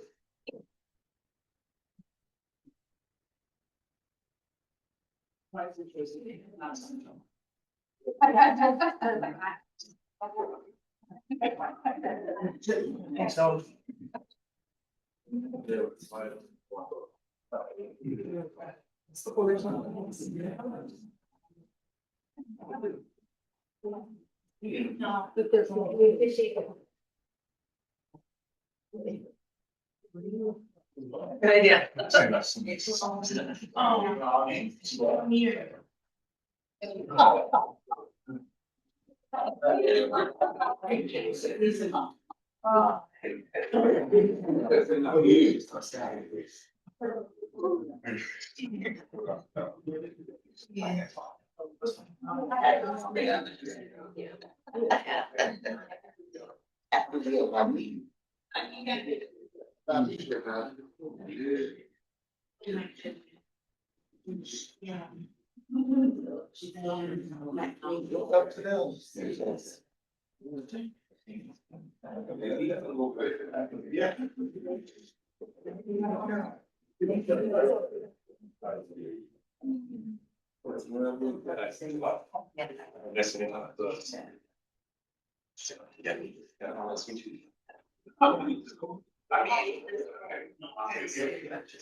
Thank you.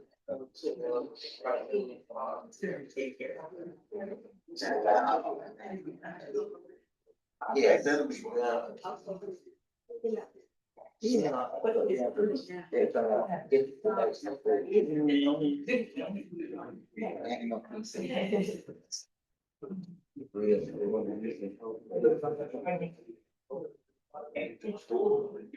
The next item is listed as D4. A proposed amendment to business plan development number 127 submitted by WCDR Bricktown LLC for the property generally located at 6400 to 6562 West Fullerton Avenue and 2630 North Narragansett Avenue. The applicant proposes to rezone the property for plan development number 127 to a C2-1 district and then to a plan development number 127 as amended to add animal shelter, boarding kennel as an allowed use in order to establish an indoor and outdoor dog boarding and daycare facility within the existing commercial tenant space. No new structures are proposed and the maximum FAR of the plan development will remain at 1.0. This is item 23066 and it's in the 36th ward. Louis Clayton will provide the context overview and present the proposed plan. Good afternoon, commissioners. For the record, my name is Louis Clayton with the Department of Planning and Development.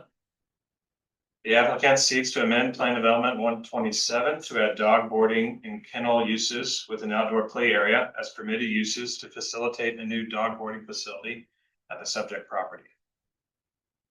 Subject property is located within the Belmont Cragen community area in the 36th ward. These tables compare the community area's demographics with those of the city and the region overall. The site consists of over 76 acres and is currently a commercial retail center consisting of several big box retail stores as well as multi-tenant retail buildings. I'll turn it over to the applicant team to discuss the details of their. Thank you, Louis. My name is Talar Barbarian with the law firm of Thompson Coburn located at 55 East Monroe in Chicago. I'm here with Kevin Tennant, who's the Senior Vice President of Operations at K9 Resorts. Can answer any operational questions that the commissioners may have. The proposal is, as Louis mentioned, is to amend the entirety of PD 127. And however, the proposal really pertains only to a single existing inline tenant space within the plan development. Because of the way that PD ordinance was written originally, the outdoor use would not have been permitted and the kennel use would not have been permitted at the plan development as it was written. So we have amended the permitted uses with the PD to allow K9 to operate there. So the boxes identifies where the tenant space is and it also identifies the proposed outdoor portion. It's just a picture of where the existing tenant space is located. And there'll be no changes to the facade, simply just the addition of signage. So we approached the Alderman's office about this proposal, given the nature of the proposal and its scope. They were happy to support us moving forward. I don't think we mentioned this, but the proposal will add approximately 20 to 25 full-time equivalent jobs to the neighborhood. And there's a significant build-out investment, approximately $2.6 million in the construction of this facility. It's a really high-end dog boarding facility. The company puts in a lot of thought into air filtration to make sure that air quality is healthy for the animals. So it's a significant investment in the community and for the type of use we're proposing dogs in the area. So the Alderman's office was supportive. They have been in communication with us throughout the long process of obtaining consents from all 6 property owners within the plan development. And we finally got all of those consents and submitted our application in May, and we're here today, and hopefully we'll be proceeding forward at community zoning in July. That's all we have. If there are any questions, we're happy to answer them. Oh, there's more. Just an interior floor plan, I mean, simply shows, sorry about that. Just simply shows the individual, types of boarding uses. There are, small, medium, and large, essentially spaces that have more or less amenities, depending on the types of services clientele choose when they bring their dogs. The facade, is simply just a depiction of the existing facade together with the new doors and signage. All right, again, for the record, Lewis Clayton with DPD. The Department of Planning Development has reviewed the materials submitted by the applicant and has concluded that the proposed amendment will be appropriate for the following reasons. The proposal complies with the applicable standards and guidelines of the Chicago zoning ordinance. The proposal is compatible with the character of the surrounding area, and public infrastructure and city services will continue to be adequate to serve the subject site. Please refer to my staff report for further details regarding this project and the plans identified here today. Based on the foregoing, it is the recommendation of the zoning administrator for the Department of Planning and Development that the application to amend Plan Development 127 be approved and forwarded to the City Council Committee on Zoning, Landmarks, and Building Standards as such. Thank you. Thank you, Louis. Are there any questions or comments from the commissioners on this item? Pretty straightforward. Okay, if not, I'll go ahead and ask for a motion. Do I have a motion on a proposed amendment to business plan development number 127, submitted by WCDR Bricktown LLC for the property generally located at 6400 through 6562 West Fullerton Avenue and 2630 North Narragansett Avenue, finding that it meets the requirements for approval? So moved. Thank you, Commissioner Boatright. Do I have a second? Second. Thank you, Commissioner Cadacia. Roll call vote. Commissioner Boatright? Yes. Thank you, Commissioner Burnfield. Yes. Thank you, Commissioner Castañeda. Yes. Thank you, Commissioner Cheeks. Yes. Thank you. Commissioner Flores? Yes. Commissioner Cadacia? Yes. Thank you. Commissioner Lyons? Yes. Thank you. Commissioner Pinheiro? Yes. Thank you. And Commissioner Tillman? Yes. Thank you.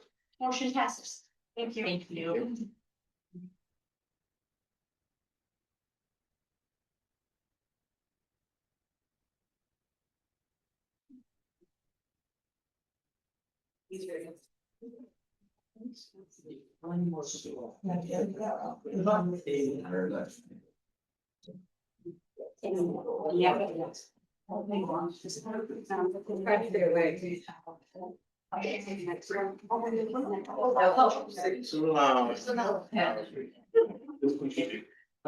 Yeah, okay.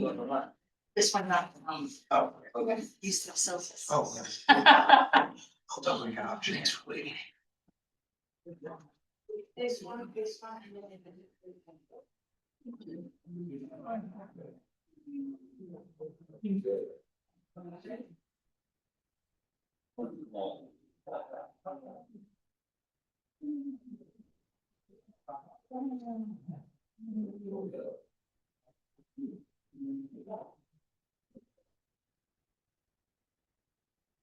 We're good?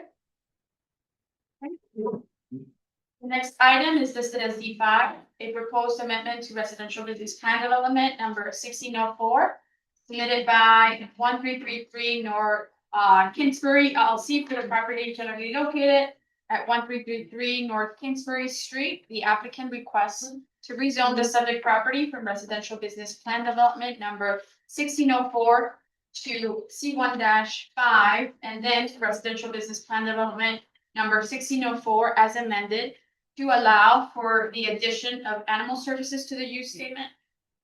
No other changes are proposed to the plan development at this time. This is item 23067, and it's in the 27th ward.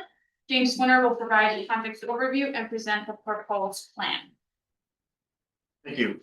For the record, my name is James Gwinner with the Department of Planning and Development. The applicant, 1333 North Kingsbury LLC, requests to rezone the subject property from residential business plan development development number 1604 to C1-5 commercial neighborhood commercial district, and then to residential business plan development number 1604 as amended to allow for the addition of animal services to the use statement.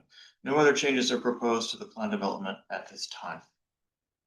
Subject site is located in the near north side community area in the 27th Ward, and Alderman Burnett has provided a letter to the Plan Commission expressing his support. Here's an aerial view of the site. Oh, it's not going.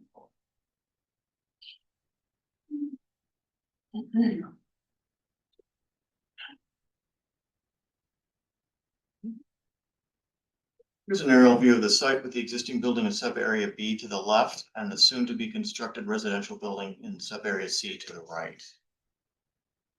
Now I'll turn the presentation over to Paul Shadle, the applicant's attorney, who will further explain the details of the proposal. Good morning. For the record, my name is Paul Shadle from the law firm of D.L. and Piper, and we represent the applicant in this matter. I'm joined today by Mike Drew, who's part of the development team. Project was previously approved, or the plan development was previously approved in May 2025, following a robust community process led by Alderman Burnett and the Near North Unity Program, as shown on this slide. Thanks. This slide shows the site plan, which will be unchanged by the amendment. The proposed dog daycare will be at the southeast corner of Kingsbury and Evergreen. Here are the building elevations from the proposed new construction building that will be located in sub-area C. Here's the same building in section. And the applicant previously proposed and still will be providing all 20% of the required affordable units on the site. This slide shows the investment and jobs figures for just the tenant space that's subject to this amendment. And the investment for the larger building will of course be significantly higher than this. And with that, I will turn the presentation back over to DPD. Thank you. Once again, for the record, my name is James Gunner with the Department of Planning and Development. Department of Planning and Development has reviewed the materials submitted by the applicant and has concluded that the proposal would be appropriate for the following reasons. Proposed development is in compliance with the plan development standards and guidelines. The proposal promotes economically beneficial development patterns that are compatible with the character of the existing neighborhood. And the proposal ensures a level of amenities appropriate to the nature and scale of the project. Please refer to my staff report for further details on this project and the plans identified here today. Based on the foregoing, the zoning administrator recommends that the application for the establishment of the plan development and zoning map amendment be approved and forwarded to the City Council Committee on Zoning Landmarks and Building Standards as such. Thank you. Thank you, James. I'll open it up to the commissioners. Are there any questions or comments on this item? If not, I'll go ahead and ask for a motion. Do I have a motion on a proposed amendment to residential business plan development number 1604 submitted by 1333 North Kingsbury LLC for the property generally located at 1333 North Kingsbury Street, finding that it meets the requirements for approval? So moved. Thank you, Commissioner Boatright. Do I have a second? Second. Thank you, Commissioner Tillman. Commissioner Boatright? Yes. Thank you, Commissioner Brunfield. Yes. Thank you, Commissioner Castañeda. Yes. Thank you. Commissioner Cheeks. Yes. Thank you. Commissioner Flores, yes. Commissioner Calakia. Yes. Thank you. Commissioner Lyons. Yes. Thank you, Commissioner Piñeiro. Yes. Thank you, and Commissioner Tillman. Yes. Thank you. Motion passes. Thank you. Thank you. Yeah. Yeah.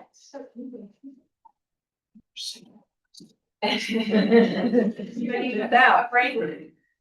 Good time? No, we're good. We've only got one more. The information. Yeah.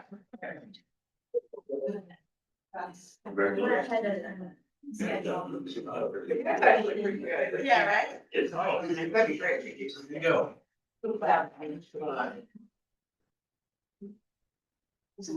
So just so you can see.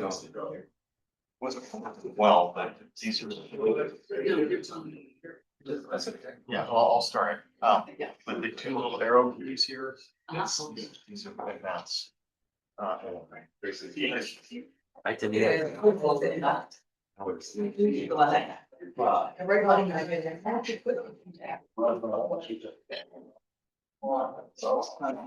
Sorry? Yeah, I just just.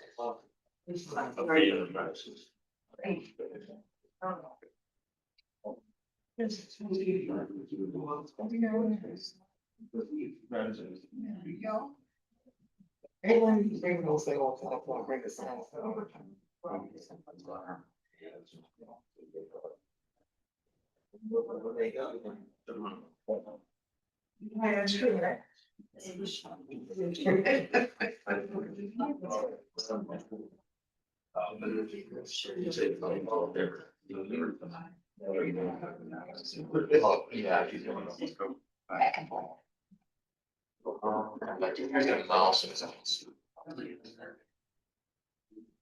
And he's going to let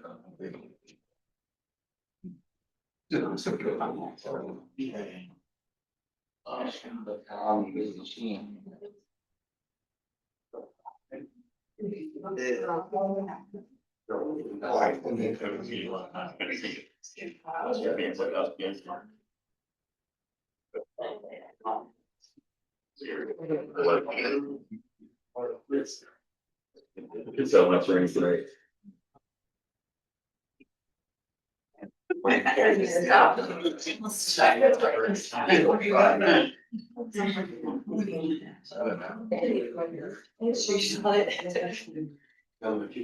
Thank you for your support. How's everything?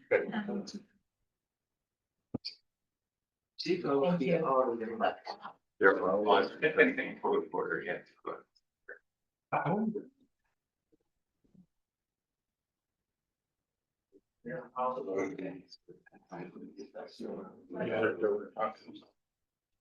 Parking meter.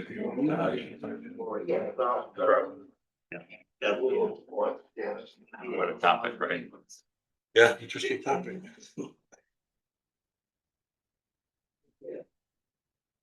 Yeah. Oh, you got. Yeah.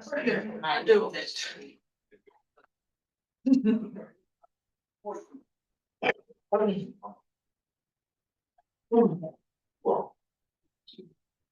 Up deal, God. Yeah. It's right there, up that building.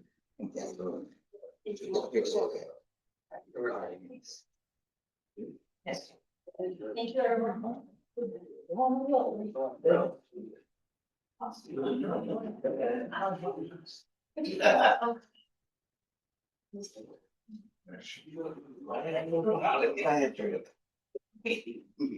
The next item is listed as E7, a proposed amendment to plan development number 1186 submitted by the Hand Club for Kids for the property generally located at 13100 South Ellis Avenue. The applicant requests to expand plan development number 1186 by rezoning an area zone RS1 into a new sub-area B to restore the existing historic up-top building and construct a 9,200 square foot youth center addition. The maximum FAR will be 1.6. This is item 23071, and it's in the 10th ward. James Winter will provide a context overview and present the proposed plan. Thank you. Good afternoon. For the record, my name is James Quinter with the Department of Planning and Development. The applicant, By the Hand Club for Kids, requests to expand plan development number 1186 by rezoning an area zoned RS1 into a new sub-area B to restore the existing historic up-top building and construct a new 9,200 square foot youth center addition. Maximum overall FAR will be 1.6. Subject site is located in the Riverdale community area within the Altgeld Gardens housing development. Existing land uses in the neighborhood include multifamily residential, business and commercial, and institutional. Site is located in the 10th ward, and Alderman Chico has provided a letter to the Plan Commission expressing his support and has joined us here today to speak in favor of the project. PD 1186 was originally approved in 2011 with the area of the up-top building zoned RS1 not included. An aerial view of the site showing the existing Chicago Public Library Altgeld branch and the maintenance building at the north and south sides of the property respectively. The areas around the site primarily zoned RS3. The site is well served by public transportation with the CTA number 34 bus stop in the northeast corner of the site. The proposed PD amendment aims to expand the boundaries of the existing PD to include a new sub-area B, which will include the existing up-top building as a proposed addition and an existing parking area to the north and east. Now I'll turn the presentation over to Sylvia Mikas, the applicant's attorney, who will further explain the details of the proposals. Thank you, James. Good afternoon, Chairwoman Flores and members of the Plan Commission. My name is Sylvia Mikas. I'm an attorney at Taft Law located at 111 East Wacker Drive in Chicago, Illinois. Along with my colleague Graham Grady, we represent the applicant By the Hand Club for Kids. As you will see during this presentation, the applicant's project is fully in line with the goals of the Far South Chicago Quality of Life Plan. You will see there, this project reaches community youth, growing adults with quality opportunities to engage in the community, preserve and cultivate cultural pride by improving visibility and unity across the region through beautification, introductions to green economies, and environmental justice. Integrate environmental justice in repurposing vacant and abandoned structure. The other member of applicant's team, I would be remiss in mentioning, who will also be presenting today, is our project architect, Joe Bueller of Present Future Architects. Also present and available for questions is Danita Travis, the president and CEO of By the Hand Club for Kids. And then David Doig with Chicago Neighborhood Initiatives. And also Andrea Yuti, who is the Chief of Partnerships and Development for By the Hand Club for Kids. I would also like to mention that we have By the Hand Club for Kids students and families, as well as community members who joined us here today in order to show their support for this wonderful project. So let's talk a little bit about this wonderful organization, specifically their mission and their expansion in the Altgeld Garden community. By the Hand Club for Kids is an after-school program which takes kids by the hand from kindergarten through college, nurturing mind, body, and soul. Since 2001, 6 clubs serving more than 8,000 children provided academic support, mentoring, meals, transportation, and holistic care. 87% of freshmen have graduated high school, and 85% of those graduates have pursued college, trade school, military service, or other post-secondary pathways. Chicago Housing Authority invited By the Hand Club for Kids to Altgeld Gardens in 2005. Altgeld Gardens children and families are now asking By the Hand Club for Kids to expand to serve more children.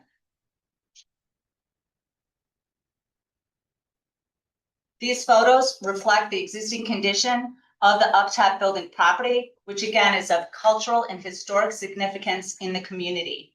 As you can see, it is in a bit of disrepair. Here's some more photos. The up-top building was designed by the famed architecture firm of Keck and Keck back in the 1950s.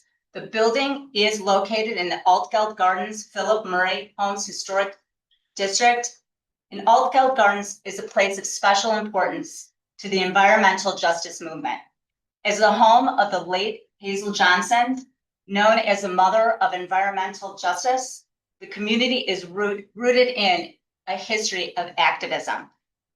This history of activism is represented in a physical form by the memorial wall that you will see over to the right. This bears the names of community members who have died, many from causes linked to pollution exposure. The wall is and shall remain part of the up-top building. So today, driven by the voices of community members, there is a chance to bring even additional resources to Altgeld Gardens while preserving its important history. Here, as noted on this slide, the subject property, as James mentioned, is improved with the Chicago Public Library building, and also the CHA maintenance building. There are no proposed improvements or additions. Those will remain and continue to operate as they do today. And there you will see the rendering of the revised, updated by the Hand Club for Kids location in the up top building, along with the gym addition. Again, the subject property consists of a net site area of 294,728 square feet. And as we just discussed, is improved with the CHA properties that I mentioned, as well as the one-story up top building, and also the proposed 70 space parking lot. The applicant acquired the up top building in April of 2026, and the remainder of the subject property is currently owned by CHA. Again, reason why we're here today is to expand the boundaries of the planned development to include the up top building property, which is currently zoned RS1. As Joe will go into further detail, the applicant again plans to renovate the up top building with classrooms and community meeting space. Also construct a one-story addition consisting of classrooms and a gymnasium. Upon completion, the up top building will serve the community by providing after-school curriculum, grades kindergarten through 12, community meeting space, and a gymnasium. The applicant again also plans to provide a 70 space landscape parking lot.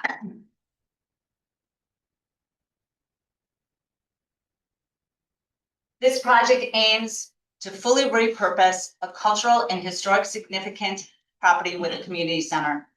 The building was granted preliminary Chicago landmark status on June 4th of 2026 and is moving through the landmark process. As mentioned before, the community outreach on this project has been significant as it spanned over 5 years. As part of promoting benefits of its proposed development, representatives of the applicant have met with Alderman Chico and also obviously secured a letter of support. In 2021, when the Red Line transit-oriented development meetings began, the applicant was asked to expand to serve more youth during these series of meetings. In 2024, the local advisory council led by President Bernadette Williams, who was with us today, formed a small council of leaders to meet on community benefits from the Red Line expansion. And again, during these series of meetings, they asked if the applicant would renovate up top and expand to preserve a historic building and serve more children. Here's our project timeline, again, showing the range of dates of those community meetings, the filing of the planned development application, and obviously we're here today in front of this commission. And then the plans for construction is a 12-month period. With that, I will turn the presentation over to our architect, Joe Bueller of Present Future Architects. Good afternoon. My name is Joe Bueller, Present Future Architects. I'm going to pick up here with pedestrian context. This image right here illustrates the renovated, rehabilitated up top building, as well as the gym addition in the background. We are standing at the northeast corner of the site along the sidewalk on Ellis. And so you see the restoration of the parkway along Ellis with new landscaping, the restoration of the existing parking lot as well as the building. The next image here is from the southeast corner. Again, looking at the new addition. So this is the gym addition, 9,200 square feet. It is designed in a way to complement the existing building, but yet separate itself from it so that we understand what was original and what is new. Our site plan, just kind of quickly at the north, there's an existing driveway into the parking lot that will be maintained. This whole parking lot will be restored. It will be significantly improved with landscape interior plantings as well as the perimeter parkway restoration. There's a trash enclosure adjacent to the north driveway cut. Kind of moving down, we have bike park space, bike racks for bike parking. Alice Avenue's on the bounding the site on the eastern edge. And then we have drop-off spaces that are located on axis with the main entrance. From the drop-off spaces from where buses like let children off on the sidewalk, there is a strong indication of where the entry is. There's pavement as well as striping to transverse the parking lot to the main entrance. The memorial lobby, sorry, the breezeway that we initially saw with the memorial wall will now become the memorial lobby. That will be an interior space. It'll be the entrance to the facility, and it'll be a way to greater preserve this memorial for the future. So it's actually like a really exciting way to recapture that space for the entry, the main entrance. I will continue. The floor plan is, as I mentioned, our main entrance is the memorial lobby. If we were to go to the left-hand side of this plan along the arc, there will be administration spaces, a warming kitchen, and then really the core program for the after school. From K through 6th grades will be represented to the left. And then just adjacent to the memorial lobby will be a multi-purpose room. Then if you swing to the right-hand side, the south end of the building will be 7th and 8th grade, as well as high school classrooms, and then the gym. The roof plan, the blue indicates what is existing, the orange indicates our new addition. The existing canopies, I guess there is something to note about. The original Keck and Keck building had these projected canopies on the east side of the building. There is a less sun exposure, and there are like smaller windows, and so it extends 4.5 feet. On the western side, where there's more sun exposure for the original shop storefronts, the canopy extends 10.5 feet. So Keck and Keck were very interested in their methodology of sustainability, even at like mid-40s. And so it was a very progressive building at the time. It's also just the scale of it allows for passive sort of like solar design. So we don't have a lot of heat gain, but we do have like at the right time of day, like sun does come into the building when you want it. The sun angles are lower during the winter months. Elevations, I think to the point I would like just to make here is that we are wanting to very much be respectful to the existing up top building, the original Keck and Keck design. And so a lot of that is preservation, restoration of the existing masonry, adding in new storefronts where they originally were intended and of their original look. As we add to this building, there are kind of what we would call a gasket at either end, so that we clearly define what was original and then what starts to the new addition. But we want to be also connecting to the existing building in terms of complementary brick and also storefront systems. So forward, we have the north elevation, the south elevation. I will jump to the section. The building section is very long building, so hard to like show on a screen, but it is all the way through the spine of the building.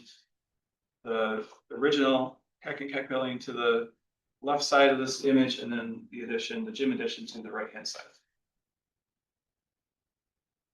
Building sections have a lot of information. The highlights here, the two wall sections on the left side, the existing sections, the east and the west side, are representing our preservation scope.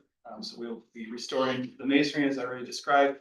We'll be installing new storefront glazing within the existing intended openings of the existing intended look. And then as you kind of move to the two sections to the right, the first one is the wall section through the high school classroom that will have storefront glazing to kind of separate the new addition from the existing.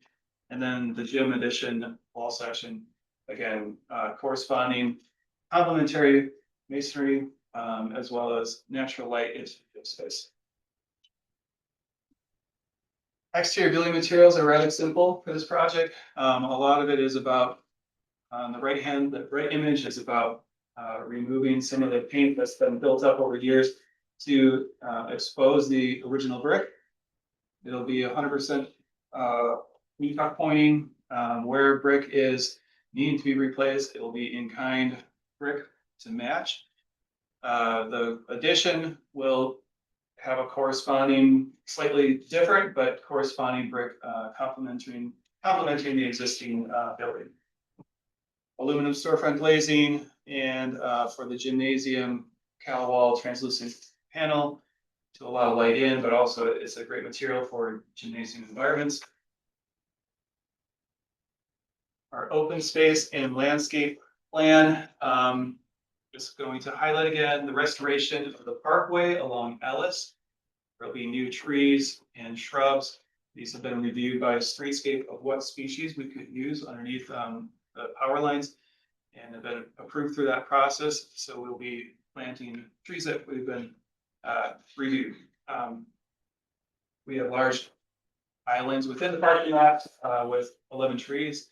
And there's a significant existing courtyard open space to the west side of the building that is a perfect place for play and community events. Transportation and traffic, it's been mentioned already, 70 space parking lot, 3 of them will be accessible, 8 bicycle parking spaces, drop off on Ellis, and there's a bus stop existing bus stop, approximately 290-foot walk from the main entrance. If you were to go in a straight line, it's 215, but the walking distance is 290 feet. There is an existing loading area just to the southwest of our building. Urban design. What I would like to point out here is the main entrance is emphasized with glass storefront and concrete pavement leading from the sidewalk to the main entrance. New glazing in the existing building openings activate the facade that is currently bricked in or boarded up. So that's about revealing what's inside. Going back to its original intent, the courtyard storefront windows provide visibility. Our sustainability development policy or matrix, we are required 50 points because it's primarily renovation. And so how we're meeting that is to exceed our energy transformation code by 5%. That's 20. Maximum of 40% glass gets us 10. Native landscape, toxic pavement sealants, indoor air quality, and water use reduction all give us our 50. But I would like to point out that truly this is like a waste diversion project with its preservation scope. And so the real weight of that, I think, is significant when we think about sustainability, and also it's a significant building all around, especially with this new upcoming landmark status. Bird collision was talked about a lot, and this building is almost spot on with compliance. We are less than 1% from just baseline compliance.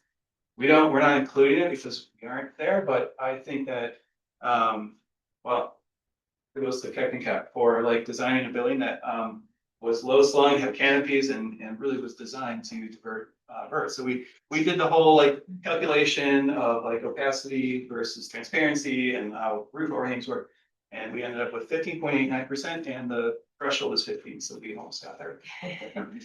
But I think it's we're basically there. We're just not getting points for it. It's a great structure. Stormwater management, we are a non-regulated development. That's all I have to say about that. Thank you. Great, thanks, Joe. So the economic and community benefits, in addition to everything that we shared so far, the total project cost is $24,309,162. Project will generate 100 to 150 construction jobs, 40 permanent jobs. Obviously, the full renovation, the cultural and historically significant building for current, fallow, and uninhabited use. And again, it was at the behest of the LAC and other community organizations that the applicant pursue the acquisition and future redevelopment of the up top building. Again, as mentioned before, pursuing landmark designation for the up top building. And again, the applicant will fulfill its city participation goals of the 26% MBE, 6% WBE, and 50% participation from Chicago residents. I'm just gonna, again, I love this one. I think this one is really shows the beauty of this building.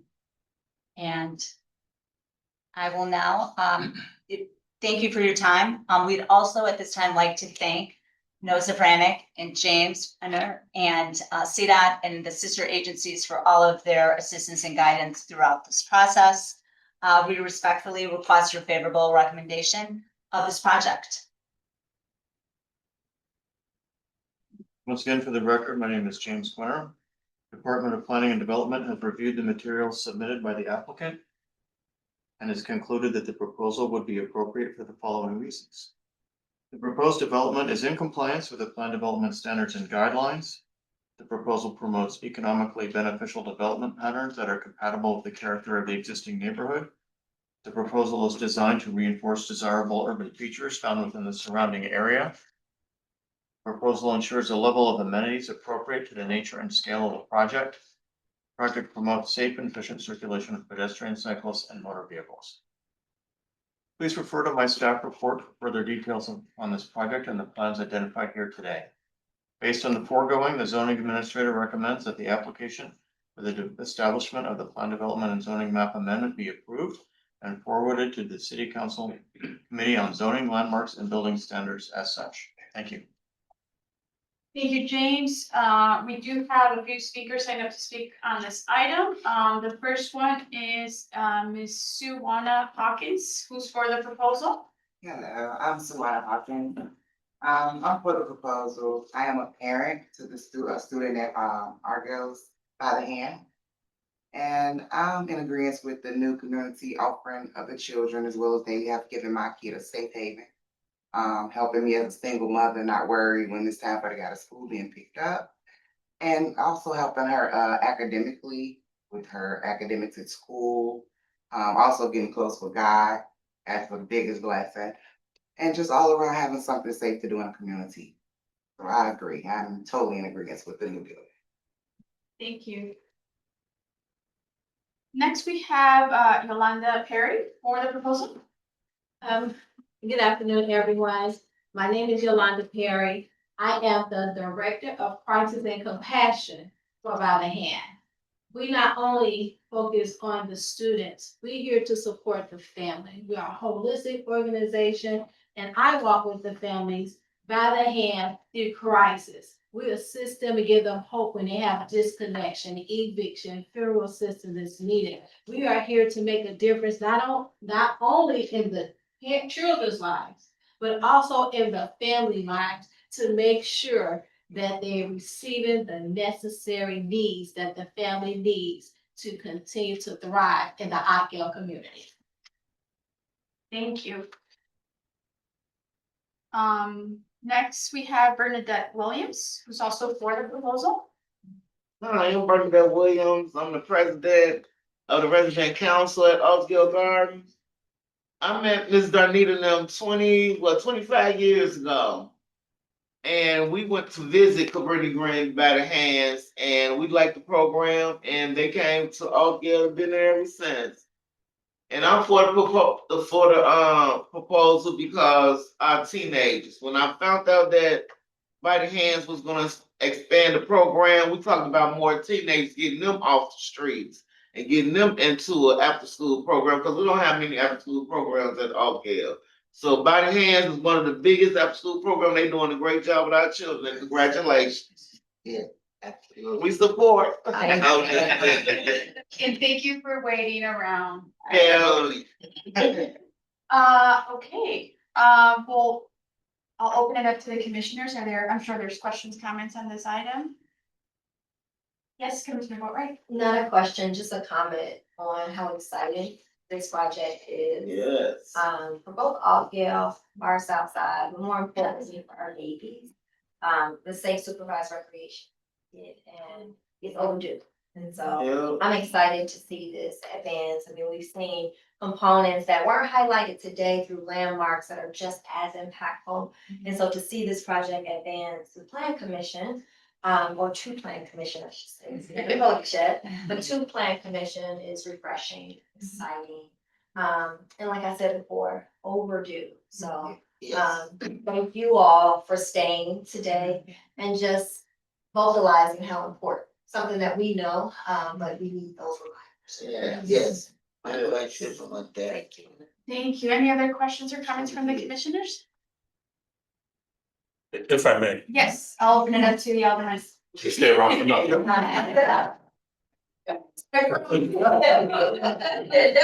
I first want to give personal context to why this is such a special day for me. As you know, the 10th board, I've been in front of the commission before. We have a lot of great things going on. But prior to me becoming the alderman in the remapping, for the first time ever, all Gale Gardens left the 9th ward and came into the 10th ward. And I knew while I was in the 10th ward a few years before me taking over the reins as alderman, I knew there had to be an outreach done to connect that part of my community with the rest of it.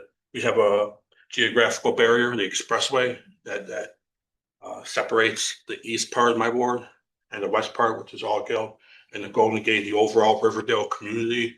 So I made a point to spend a lot of time there, and the folks behind me could tell you, they see me there a whole heck of a lot. Just this week, I was there 3 times. 2 Juneteenth celebrations and 1 time with the commission. And I could tell you that they have welcomed me and opened their doors to me and opened their hearts to me. So when I go to the 4 schools, Carver High School, Carver Elementary, Lloyd Bond, Aldridge, and I go in those schools that have good relationships with all the principals, and I meet with students, I meet with families. They're looking for opportunity, opportunity after hours, an opportunity in their neighborhood to really grow and to help be a partner in this with by the hand with Miss Bernadette with the overall LAC.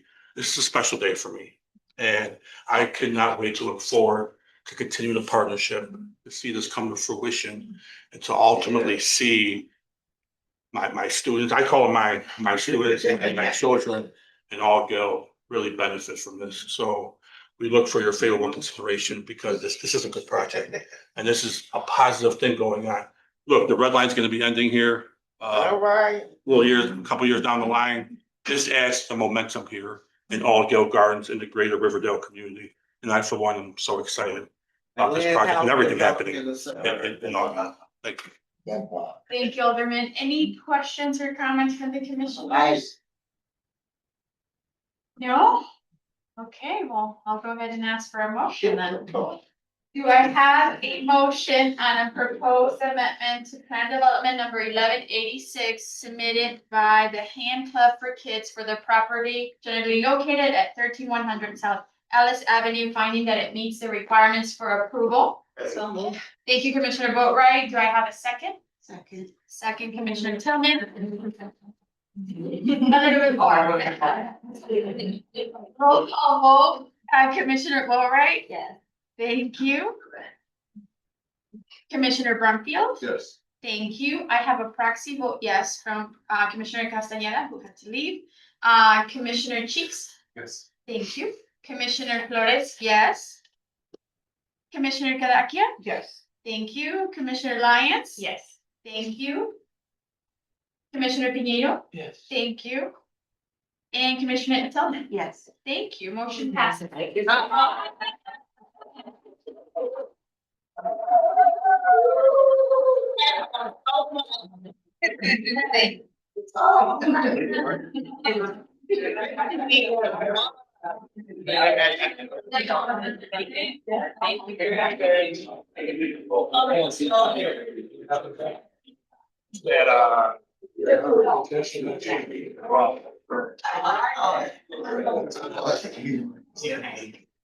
That's highly favored, the world is out. Still waiting on you.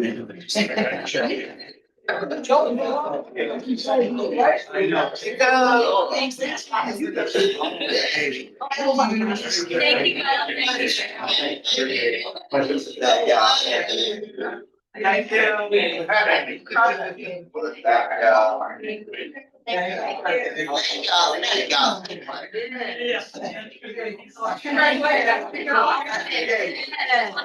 All so many times, looking forward to working with you. No, I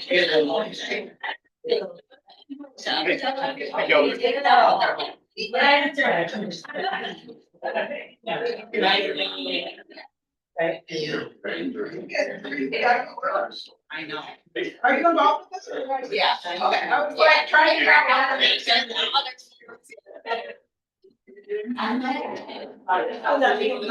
Yeah, we do.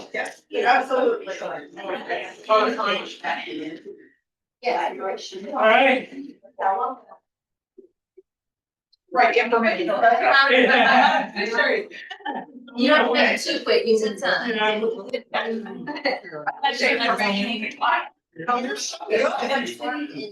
It's so clear that there's so much thought and work put into it. Yeah. Carmen. All yours. Break. Front and center. Yay. Right like up here. Are you? Okay.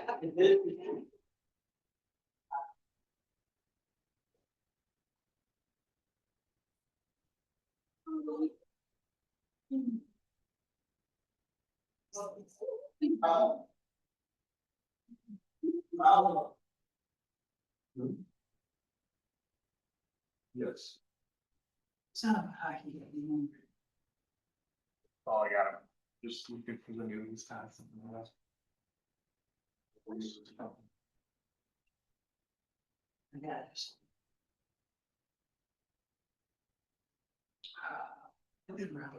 Good to go. More? Yeah. Oh, no, Ryan, we're about, but we have one. Yeah, we don't need a vote. Sorry. Right, okay. So the next item is listed as D8. An informational presentation by the Department of Planning and Development on the proposed Belmont Blue Line ETOD plan.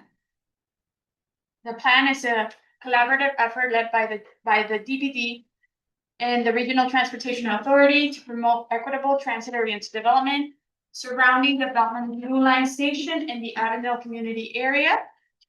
The study will be centered within a half-mile radius from the intersection of Belmont and Kimball Avenues with the northern boundary line of the Kennedy Expressway.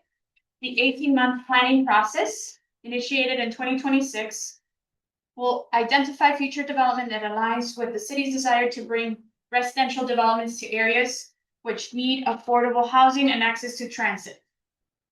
The study includes a consultant team to assist and establish goals and strategies to guide future growth.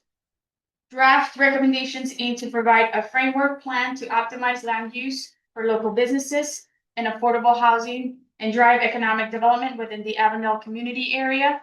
The draft of the plan will become available online for public comment in the future. This is in the 30th Ward, 31st, and 35th Wards. Carmen Martinez will provide the context overview and present the proposed plan. Well, hi, nice to see everyone. All right, so as stated, for the record, my name is Carmen Martinez with the Department of Planning and Development and Supervising Planner for the Northwest Region. Good afternoon, commissioners. This plan, as stated, is going to be in the Avondale community area. This was a project that we applied for 2025 community planning program with RTA. And this is going to be a co-led study with DPD and RTA. And most of the study will be in 35th Ward, but it does have segments in the 30th, 31st, and 33rd Ward. As stated, the study will be centered on the intersection of Belmont and Kimball and half-mile radius of the station. With most of the study actually within Avondale and small portions of 31st and 30th Ward, we will have engagement with all the community areas, even 33rd Ward that has a small segment on the northeast. This area is very highly transit served with over 20,000 daily average vehicles. Just at this Belmont segment with over 12,000 on the other adjacent segments. Our consultant team will be led by Tesca, which will be handling our project management, assisting with collaborating with our consultants, scheduling, engagement. Canopy will be our architectural consultant that will work with conceptual diagrams, massings, engagement, assisting with visualizing. T.Y. Lin is our transportation consultant. Goodman Williams will assist us with market analysis, understanding the community area, current trends, and forecasted trends.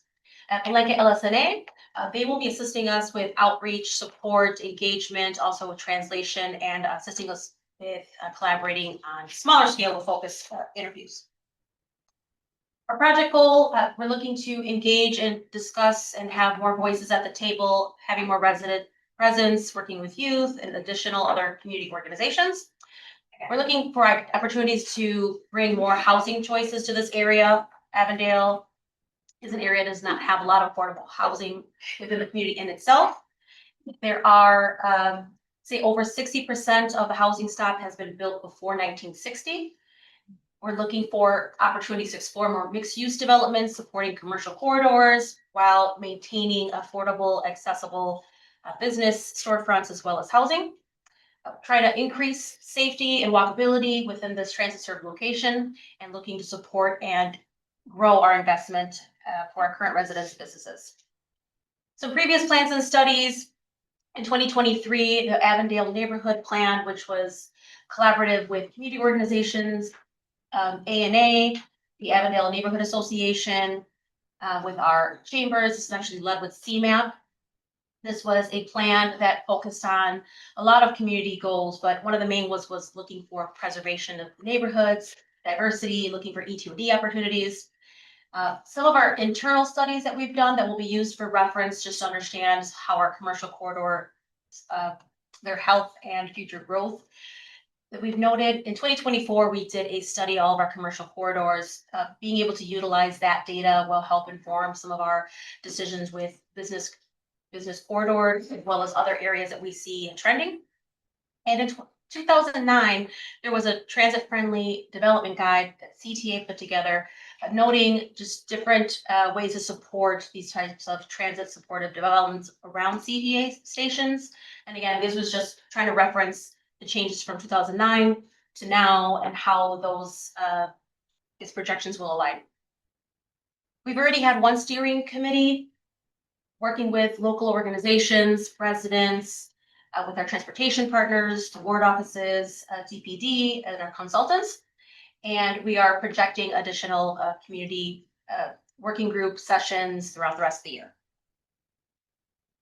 Our timeline, as stated before, 18 months. So we're still in the very early stages of the study.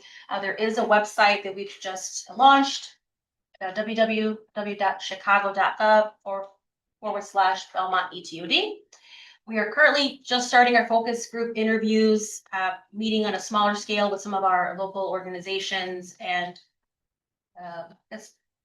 businesses and folks of interest of this area. There's a big list, so we're trying to work our way through that, but that has just started. The website will have an interactive map where people can pinpoint direct comments within the study area. So if a resident, business, as the study continues, they can take live comments and we'll continue to grow that input. Today is our informational study, and our first workshop that's going to be open to the public is July 22nd. It will be at NEIU El Centro. We're looking forward to that. The website will have that information. People will be able to register. I do have some flyers up the front. So people want to sign on and follow the study, they can do that directly on the website. For the rest of the year, we'll have some pop-up events, additional steering committees, and planning into 2027. We're looking at additional community workshops and aiming toward a adoption towards summer. That's it. Thank you, Chairman. Any questions or comments from the commissioners? I'll just add for planning commission, just so you know, the two studies that Carmen mentioned, the original typology study and the transit study were both also adopted by planning commission in 2019. And then there was a supplemental station typology plan in 2014, both adopted by this body. Where can we find those? I'll send a link through the Yeah, chair. those were prior to me. Yeah, okay. Yeah. Thank you. Great job. Yeah, good luck. Okay, well, this was the last item. As this was an informational presentation, no vote is necessary, and we will move on to adjourn. This concludes this month's meeting of the Chicago Plan Commission. Do I have a motion to adjourn? Oh, wait, no, oh my God, yes. Oh. Thank you for reminding me. Go right ahead. Okay, Because we glorified. It's not on the list of information, just for the record, my name is Butler Adams, and I just submitted a letter of support for this, and I said this should happen for every single CTA and metro station within the city limits. Plans like this can be a simple and efficient way to increase density throughout the city and neighborhoods, and I enthusiastically support this project, so I wanna see this happen with every single station in this city. And that's it for now, I'll be back later. No pressure, no pressure. Okay, thank you, Mr. Adams. Okay, this concludes this month's meeting of the Chicago Plan Commission. Do I have a motion to adjourn? Thank you, Commissioner Boatright. Do I have a second? Second. Thank you, Commissioner Galakia. Roll call vote. Commissioner Boatright. Yes. Thank you, Commissioner Brumfield. Thank you, Commissioner Cheeks. Here, yes. Commissioner Flores, yes. Commissioner Galakia. Yes. Thank you, Commissioner Lyons. Yes. Thank you, Commissioner Pineda. Yes. Still here, and Commissioner Tillman. Yes. Thank you. This concludes, this month's meeting of the Chicago Plan Commission is now adjourned at 1:03. So ahead of schedule. Thank you.